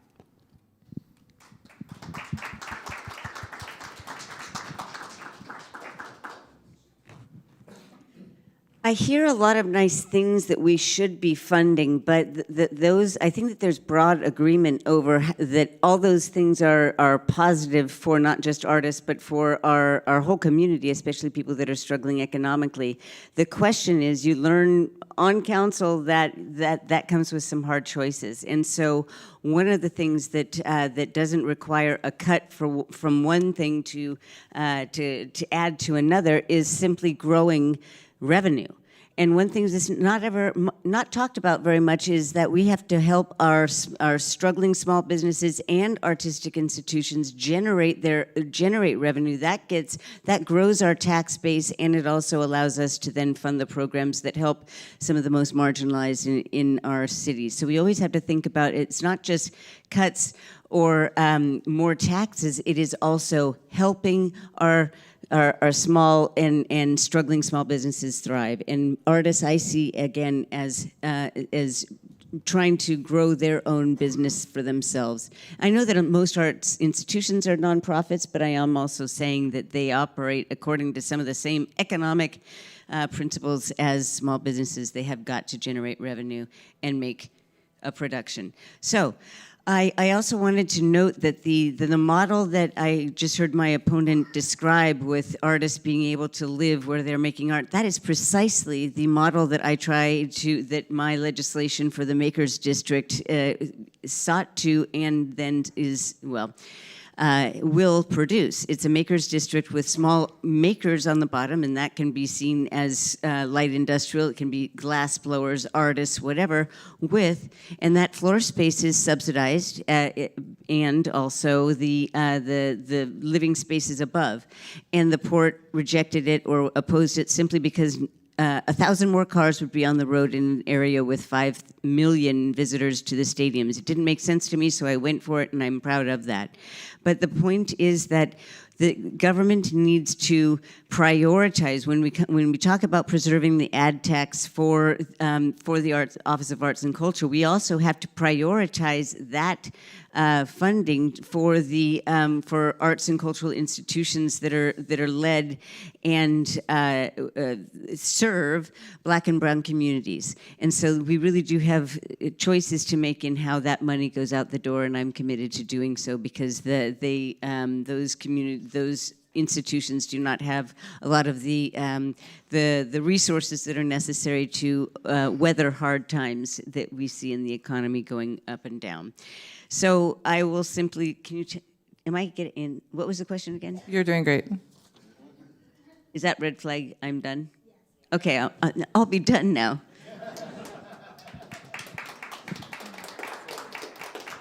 This is our last question, and then we're going to go to open Q&A with all of the candidates. So an elected official recently said to me that Seattle voters can feel fickle and that city council's credibility has waxed and waned over the last 5 to 10 years. What specific change would you make to rebuild public trust and ensure that Seattleites feel heard in decisions about culture and community? And we're going to start with you, Sarah. You bring them to the table and you say, what should we do? That's what I did with the film community when I brought people. I wanted a film commission with industry experts to look at how we are supporting the industry and tell us to make necessary changes. And because we don't have a lot of money to give away as incentives, like other cities do, but we sure can cut red tape, and that is a benefit that we can provide our creative sector. So that is one thing. A while ago, I brought in a group of architects to identify the most onerous systematic problems in our nightmare permitting system. And they came up with a list of about 8 items, including establishing predictable time limits for when they'll get their permit. And that's what we did. We conformed to state law, and that bill passed a couple weeks ago, and then we also raised the threshold that will trigger the substantial alteration, which then makes a project super expensive. These are the sorts of things we need to do as politicians. We need to listen to the people that know what's going on in their industry and bring them to the table and listen and do. That's what I firmly believe, because we're not masters of everything, but we can be open to understanding what's really going on out there and then do more. But mostly what government really can do is be an incubator, be a driver, put skin in the game and say we're going to do this and provide a platform for the creative sector, no matter what it be, dance, music, film, etc. There's so much more that the city can do, and we have so many resources, and I'm feeling like we get pretty narrow-minded in just thinking about grant giving, but how can we lift barriers to allow for more spontaneous, more creative, and more accessible venues for people to perform and also to enjoy. I think that the city would do much better if they started with yes, and then figure out how to make it work instead of always being concerned about the barriers why we can't do things, but let people tell us what they want and how they see it working, and then go from there.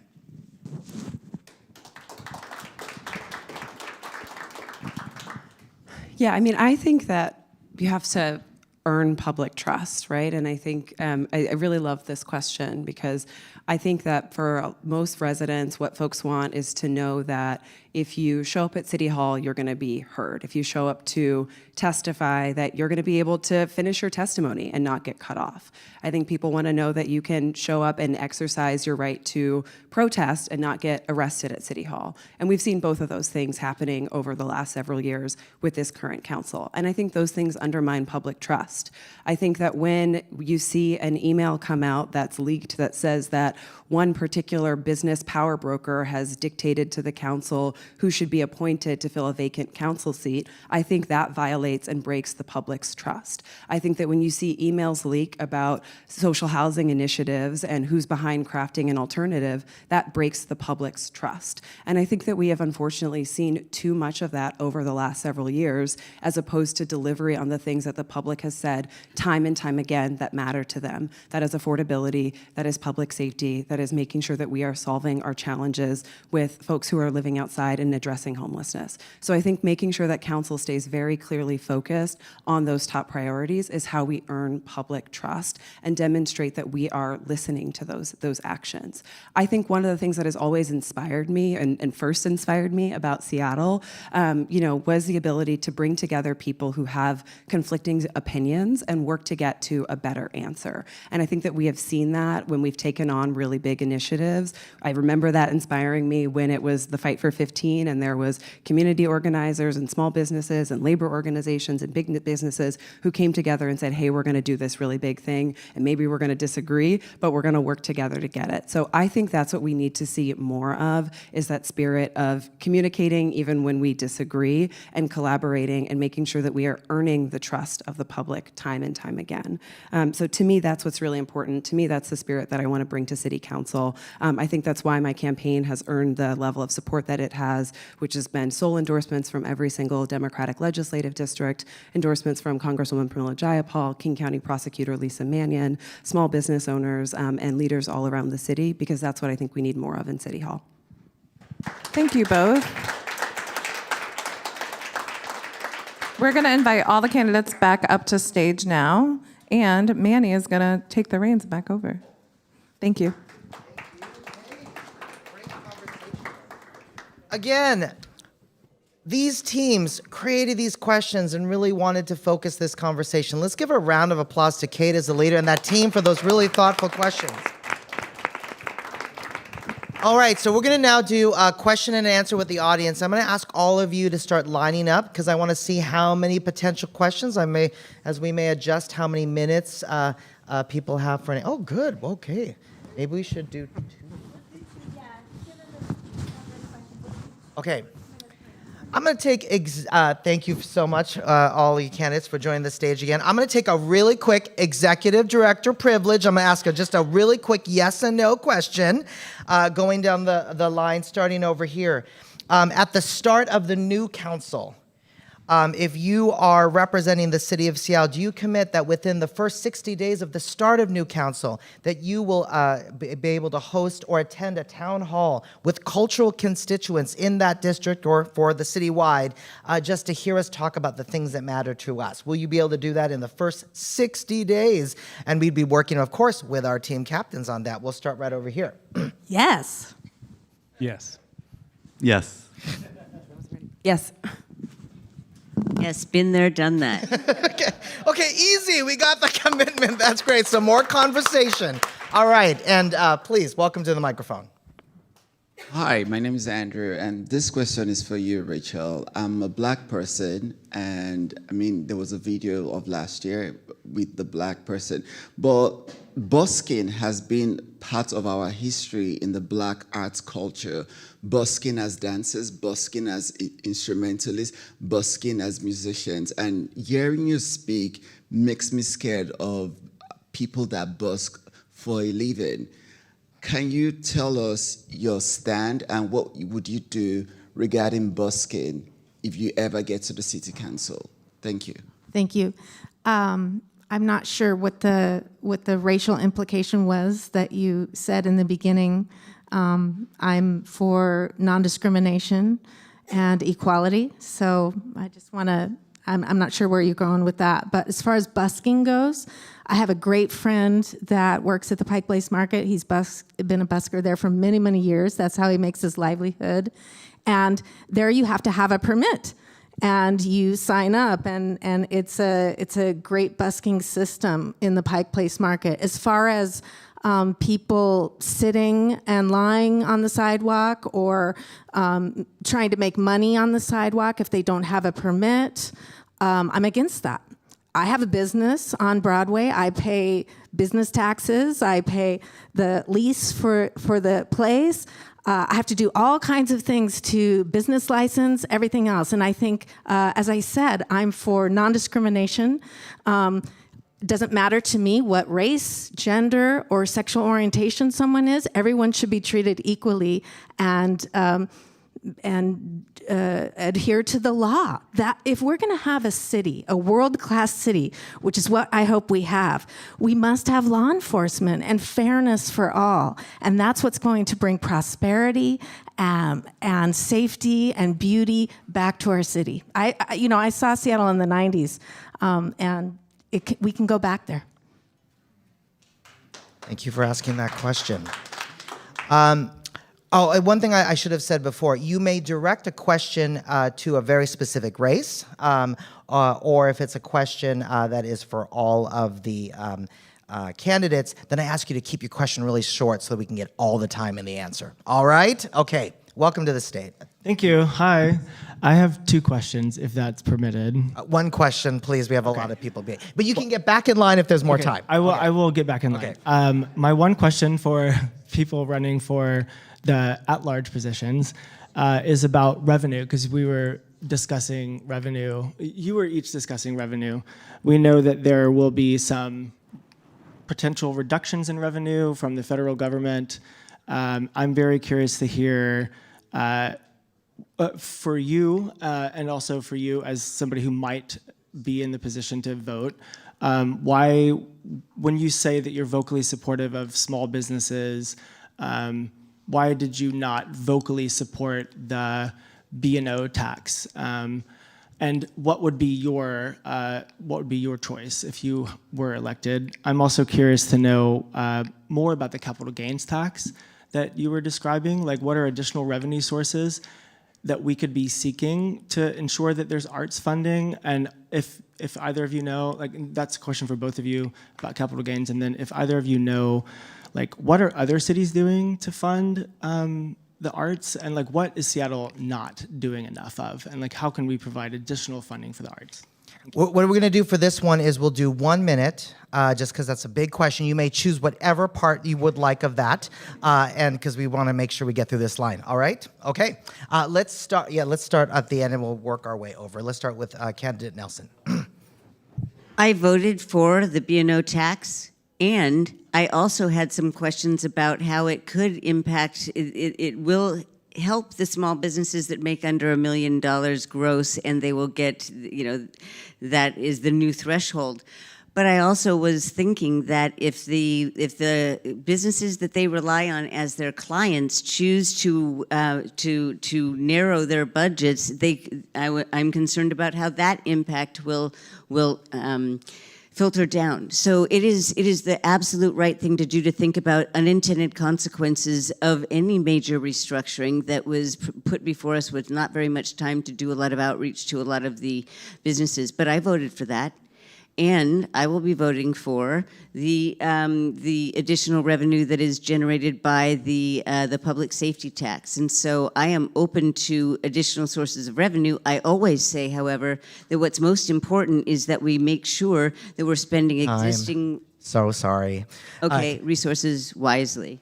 Candidate Foster, any part of that question? 1 minute, okay? Yes. Thank you. So I guess I can talk maybe a little bit about the capital gains tax. We have this at the state level, and part of the reason that we have it at the state level is Washington has, and many people in the room probably know this, one of the most regressive tax codes in the country. We don't have an income tax, so we're reliant on things like sales tax and property tax, and we have some requirements that don't allow us to have as much progressivity in our tax code. So we tend to, if we have taxes, that we tend to need to make them flat across the board.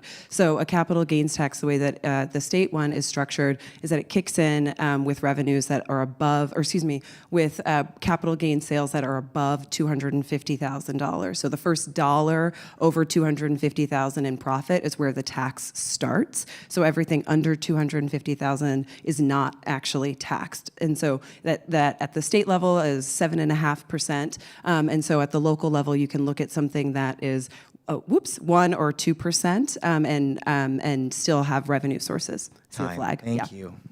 All right. This is going to be controversial. You probably expected that. So I am the one city council member when I'm voted in that will work with the Trump administration to make sure we get all the federal funding and more that our city needs to get. So my opponent is trying to make a career by fighting the Trump administration. And I think the job of the city council member is to do whatever needs to be done to get all the funding that we can get from the federal government to enrich our citizens, to enrich our businesses, to help our city flourish. And it's the job of the city council member to run the city and to make sure that we don't get federal funding blocked. I'll work with whatever president is in that has been elected by the American people to make sure the Seattle citizens get the services they need. And I will not be blocking, I will be inviting federal funding from the Trump administration. And I know I'll be successful. Thank you. All right. One other thing I want to share about the question and answer, this is a cultural candidate forum, so I hope that I ask that your question be about arts, creativity, science, heritage of the arts, and of course, cultural engagement. Next person, please. Hey, good evening, candidates. My name is Braden. Thank you so much for taking the time to be here. So for the past couple of years, the city has invested a lot of money into revitalizing the waterfront. Looks awesome. Super stoked about it. If you were on council, where in the city would you want the council to prioritize next for where they focus on cultural revitalization? Thank you. And is that question for everyone? For everyone. Yeah. Okay, great. 1 minute, please. Oh, I'm sorry. Who did we start with last time? Great, thank you. Yeah, I think what's exciting about the waterfront is creating these great public spaces, and it requires creativity. It requires us rethinking things about like our right-of-way. So again, in Columbia City, there's a Ferdinand Street, which is like a festival street. I think there's a few places that really need attention. CID Little Saigon. I would love to work with that community and to revitalize it, to bring in pro-social activities there, the arts, community culture, and it also just needs a lot of investment into the small businesses. There's a lot of empty storefronts there that could be repurposed into arts and cultural spaces. Thank you, Candidate Lynn. Candidate Duckworth. Yep, and we'll echo what Eddie said. I believe that we could definitely stand to put a lot of focus, effort into Chinatown International District and Little Saigon. But we also have to be sure that we do it thoughtfully, because what happens a lot of times when we do go in and we redevelop and we do things, a lot of people get pushed out. And so we want to make sure that the folks who made those spaces, the spaces they are, can stay there as these spaces grow and become something new. The other place that I would really like to focus on too, and I'll be super quick about this, is Pioneer Square. Pioneer Square is really one of the heart and souls of Seattle. It's got the old buildings, the brick. It's when you go down there, and this place used to be super lively back in the day. And then post-COVID, it's not what it was. It's not what it was. And so I think that is a space that we could definitely focus some effort, bring that back. Thank you. Okay, for the rest of the panelists, go Savage, Foster, and then Nelson. Right. Downtown, baby. I want to see downtown Seattle be the Manhattan of the West Coast. So we've got to build, baby, build downtown, bring business back. But you know what? Stopping it? Crime, drug addiction, severe mental illness. So I want to see downtown be booming. And when we rebuild our law enforcement and give people the treatment, the long-term residential treatment they need by building our own city treatment centers and jail, downtown can be cleaned up very quickly. People will be getting compassionate care, and we will have lots of money from revenue because business is going to boom. Our tax base is going to grow with these conditions. The city council must create the conditions for prosperity and safety and have downtown be the jewel of our area. Go ahead. I didn't want to interrupt the applause. I think there's two that come to mind. So, one is I'll say in downtown, there's some artists who are working together and trying to turn, and have already actually turned some commercial buildings into artist housing. And I think that's really exciting, and that effort deserves additional support. And there's lots of great creatives that are there. The second that I'll say that's maybe an expansion on the idea of art spaces a little bit is I'm excited about folks who are working around the Rainier Beach Light Rail Station, and they've been working on like a food access hub and trying to make connections between small growers and farmers markets and folks in the community who are looking for access to food. And there's a lot of opportunity there in the neighborhood. There's also a need, and Sound Transit is working on an additional sort of safety plan and map. So I think there's a lot of partners that are interested in stakeholders in that space, and I'd be really interested there as well. Thank you. Thank you. Candidate Nelson. I can't not say Little Saigon in the broader CID. It is the space that has been suffering Seattle's vainglorious neglect for so long, and this gets straight to my top priority, which is expanding access to on-demand treatment. We have got to focus on addiction and the fentanyl crisis are driving so much of our public safety and our chronic homelessness problems that until we put it in the center of our city agenda, invest a lot more money to help people get into recovery, we're not going to make a real dent in those two things. So that is one thing that I will see that's most important for Little Saigon, but then broadly elsewhere. But I will also say that we can't forget Belltown and the CD, two neighborhoods that have very unique cultural and historical forces that have made them unique as cultural centers of the city, and sometimes they're forgotten. Time. Thank you. Time. So in the interest of time, because I really want to get through this line, let's hold all the applause to the end because every second counts. And I'm going to ask all of you to just direct your question to a very specific race, okay? Because I want to get through everyone. Yes, please, welcome. Hello. I'm going to stand on my tippy toes. Okay, so this is for you two. I don't remember the number of your district. What will you do to improve funding for public schools, including for the arts, which so often is the first thing to be cut? Okay, Nelson and then Foster.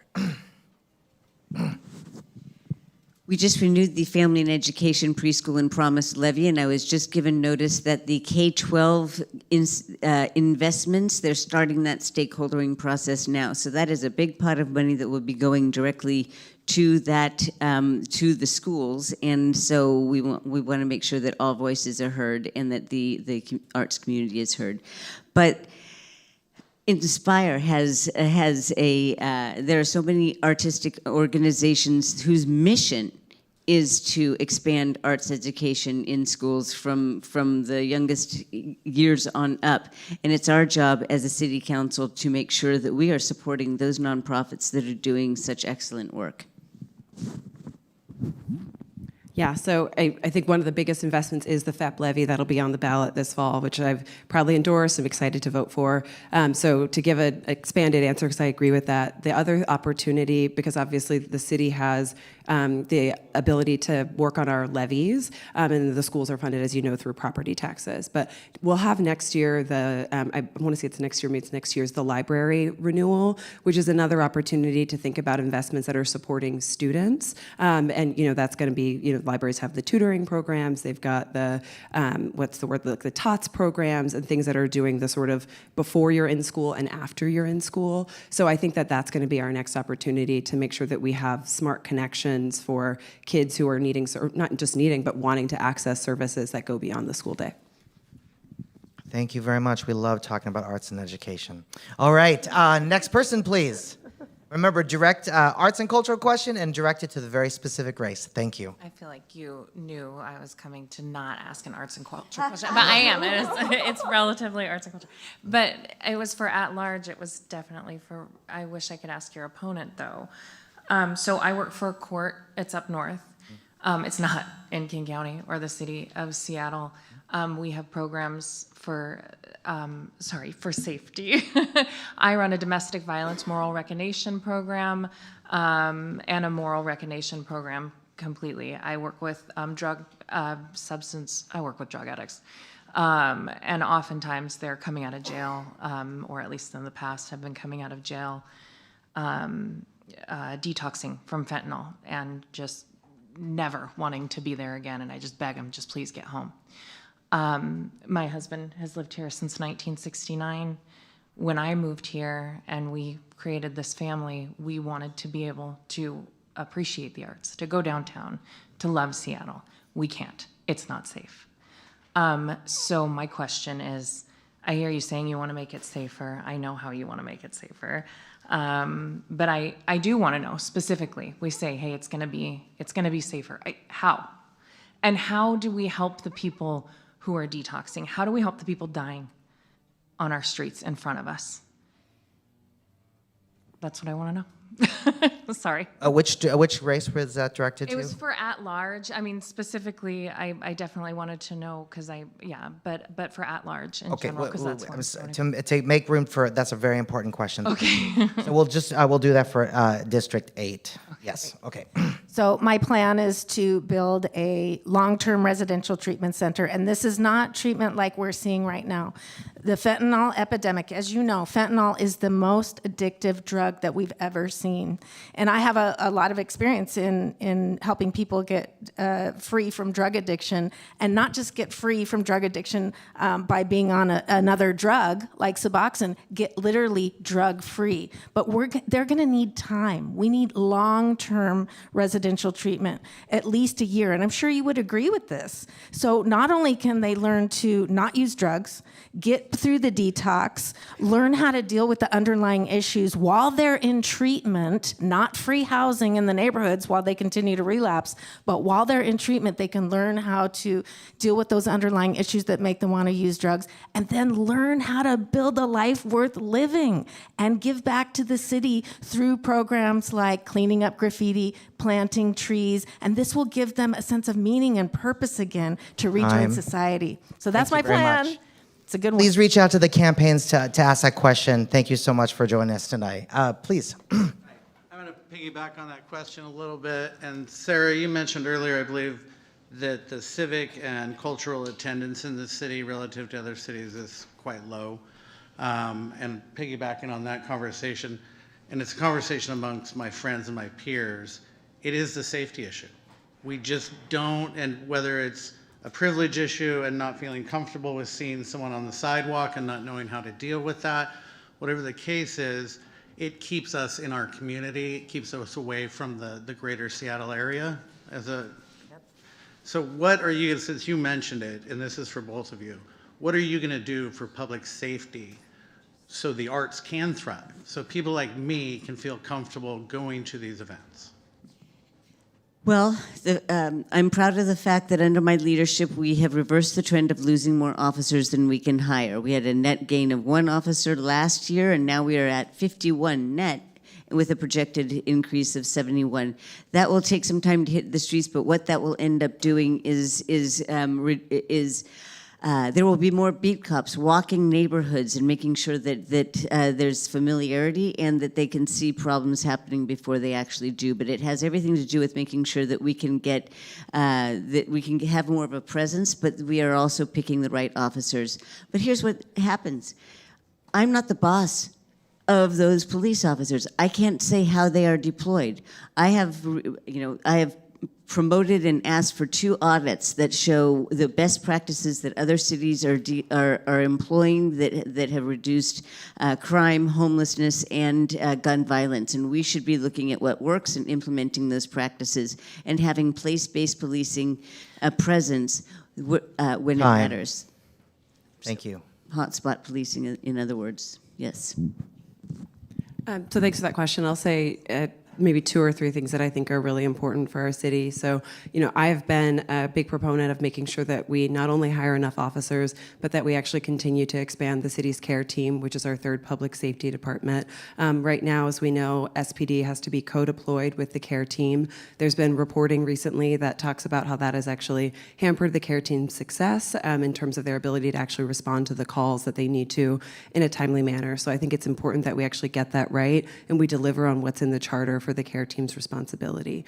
Beyond that, I would say, there's at least so many things I want to cram to this minute.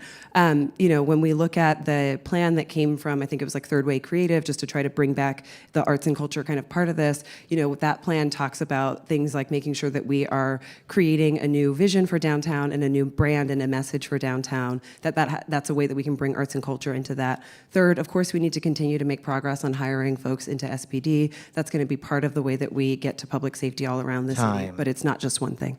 Thank you. We are a little bit over time. Is it okay if we just finish up with these last 3 people, candidates, or do any of you guys need to go anywhere? I don't need to go, but can I respond too?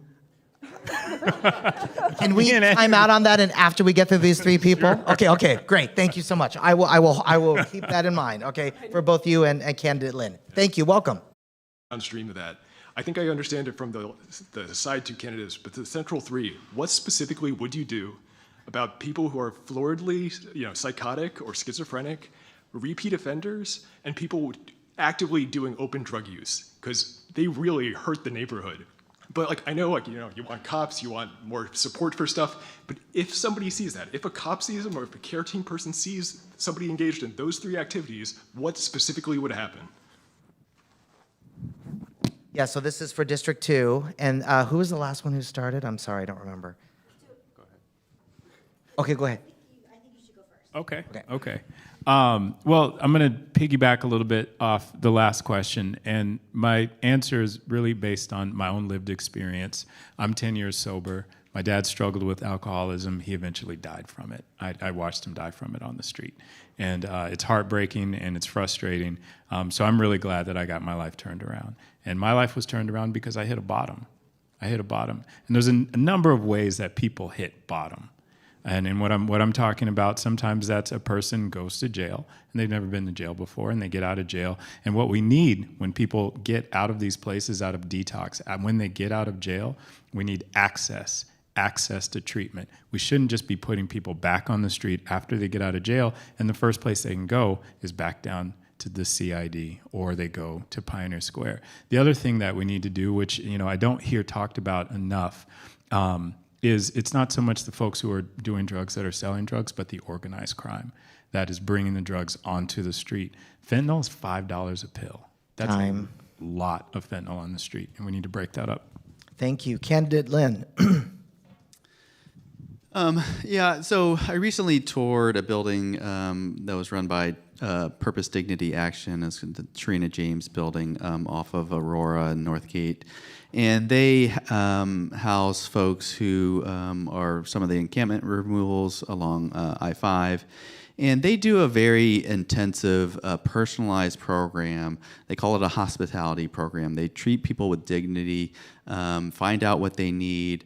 And when you tour that building, it is very calm and you wouldn't know from the outside that this is housing some of our most marginalized community members. And they get them connected to services. They also, when people are housed out of their treatment, they stay with them for another 12 months. And I think, and they've had great success.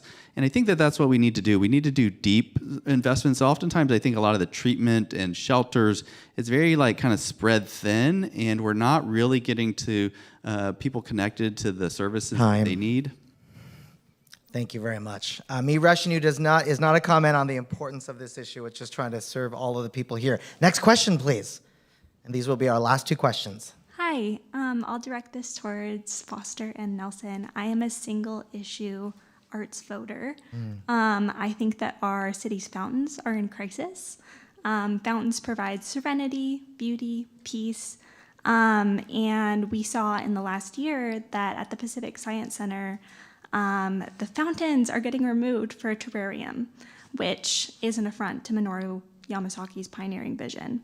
They also took out the dinosaurs. I'm very upset about this. And just across the street in Freeway Park, we have another landmark, historic, iconic fountain that needs tens of millions of dollars to upkeep. Will both of you pledge to support funding that fountain, which the goal is to get it ahead of the World Cup? I don't know about the exact mechanisms for that, but are you a friend of fountains? And bonus, would you support bringing back the dinosaurs, if possible? Live, please, live dinosaurs. I think it's actually candidate Foster and then candidate Nelson. So I really appreciate this question, and I'll be honest with you, I appreciate it because it's an opportunity for me to learn something new, and so I'm grateful to hear the question. And I think what I can commit to, I think, is for Freeway Park, that's meant to be under construction, I think, in the coming months. And I will tell you, I'm not familiar with what the current plan is for fountain investment or preservation. So I don't want to say absolutely I'm on board for this when I actually need to learn more. So my commitment is to now learn how to be a friend of fountains. So thank you for that question. And I'm committed to learning more about how to support it. I'll say more broadly, I know that a lot of our infrastructure in the city is aging, and that making sure that our capital budgets can actually stay on time and have enough resources, not just for new projects, but for maintenance of existing projects is a gap across our system. So that as a more broad picture is something I'm committed to working on, and then I'll dive deeper into fountains. So thank you. The short answer is yes, and it will. So the dinosaurs are harder than the fountain that you mentioned. The dinosaurs. I toured the Pacific Science Center, and my understanding is that because this is a historical landmark, repairs to that thing are really, really expensive. And they recently discovered that there are 2 million gallons of water leaking from those pools. That's why they had to drain it and turn them off, and during the time those dinosaurs are deteriorating. So I don't know the easy fix for those dinosaurs, but I recognize that it is an icon and it is an historical part of the living room of Seattle. So let's you and I talk about what that could really mean. The second one is basically maintenance, and this is one of the things that is my pet peeve. We often fail to fix our existing infrastructure first before allocating new money to new things, and we have a responsibility to take care of what we have first. And so I understand that this fountain might be suffering from a dearth of maintenance, and so I'll talk to SPU about this, or parks. All right, and our final question, please welcome. Thank you. I am a creative, like so many of us in here, and we all create and express ourselves in different ways. I don't know how many of you have spoken at the Seattle City Council before signing up to run for it, but it is ever so intimidating. I've done that twice in the last 6 months, and I would like to direct my question to Council President Nelson. When I spoke the first time, the entire time that I spoke, I had people screaming behind me and calling me names. And even when I sat back down, they were hissing and my hair was flowing. And then while I was talking, one of the guys stood up and said, "Shut up, Sarah." And I just felt like we're in Seattle City Hall, the police department's right here. I feared for my life, honestly, because of the crowd. And I would like to know, because I walked out trembling. And the next time I came, I was trembling from the PTSD from the last time I was there. And I just want to know, why can we not have decorum? Why can we not have at least, officers there that would say, "Okay, dude," or gal, whatever you are. That's not okay that people don't feel like they can express, because I think it is very important to be able to share your heart and express what's going on. So, you were there that day and they were talking to you and they told you to shut up. And I just thought, wow, what do you say about that? Okay, we have council rules for a reason, and they are and as council president, I'm the presiding officer, and it's my responsibility to ensure that everyone feels safe and respected and is able to address council fairly across the board. Routinely, there's a group of people who are intent on disrespecting our council rules, and it is very difficult to reestablish order. I have to take many different recesses, come back. There's a program that I have to follow in order to not violate people's free speech, and then there's a formula that I have to follow. And that is precisely why I had to make arrests that one time, is because those protesters were not going to stop protesting. We had to get on with the business of the people of Seattle, and the first thing on the agenda was a resolution honoring George Fleming's family for everything, for starting the Housing Trust Fund, for being the first black senator in Washington, and his aged family was there to accept that honor for him. So sometimes I have to enforce the rules, and if it is too ruly and we don't have time to take multiple recesses so I can get the cops there to clear them out, which I don't want to do, we have to retreat to our office to continue the meeting on Zoom so that we can get through the work of the people. Thank you so much. Let's move now to final. This is the final question. Candidate Foster. Yeah, I mean, so thank you for sharing that, and I appreciate it, and I appreciate you coming up here and sharing that. I've testified at City Hall before, and I've testified at City Hall and heard the raucous, but I guess I fundamentally believe that we need to make sure that we are protecting people's free speech rights in this city, and that includes the ability to come up to the mic and provide testimony, but it also it protects and provides for the opportunity for people to dissent. And I think that's really important. So I'd be happy to chat with you more. And if elected, I want to make sure that we are continuing to protect those free speech rights. Thank you. Thank you. We encourage everyone to testify at City Council with Inspire Washington. Let's give our candidates a round of applause.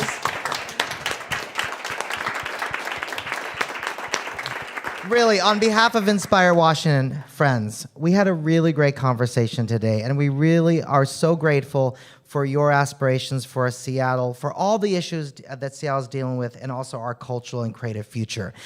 I learned a lot. I know you learned a lot. What can you do next? Well, we will be sharing this link. Everyone that cares about arts and culture, which is many people in Seattle, can watch this on YouTube, and they can see what the conversation was, so we encourage all of you to share it. We're also asking you in the virtual space. A couple just closing ideas. The city of Seattle maintains a significant public art collection. Many of them are fountains. My favorite is the Doug Hollis work on the top of Cal Anderson Park. And if you travel to the state of Washington as much as Jesse and I do, you would know that the beautiful town of Granger, their theme is where dinosaurs roam. And there's dinosaurs all throughout the city. So you learned a couple things from us too. Thank you so much. Let's give our candidates a last round of applause.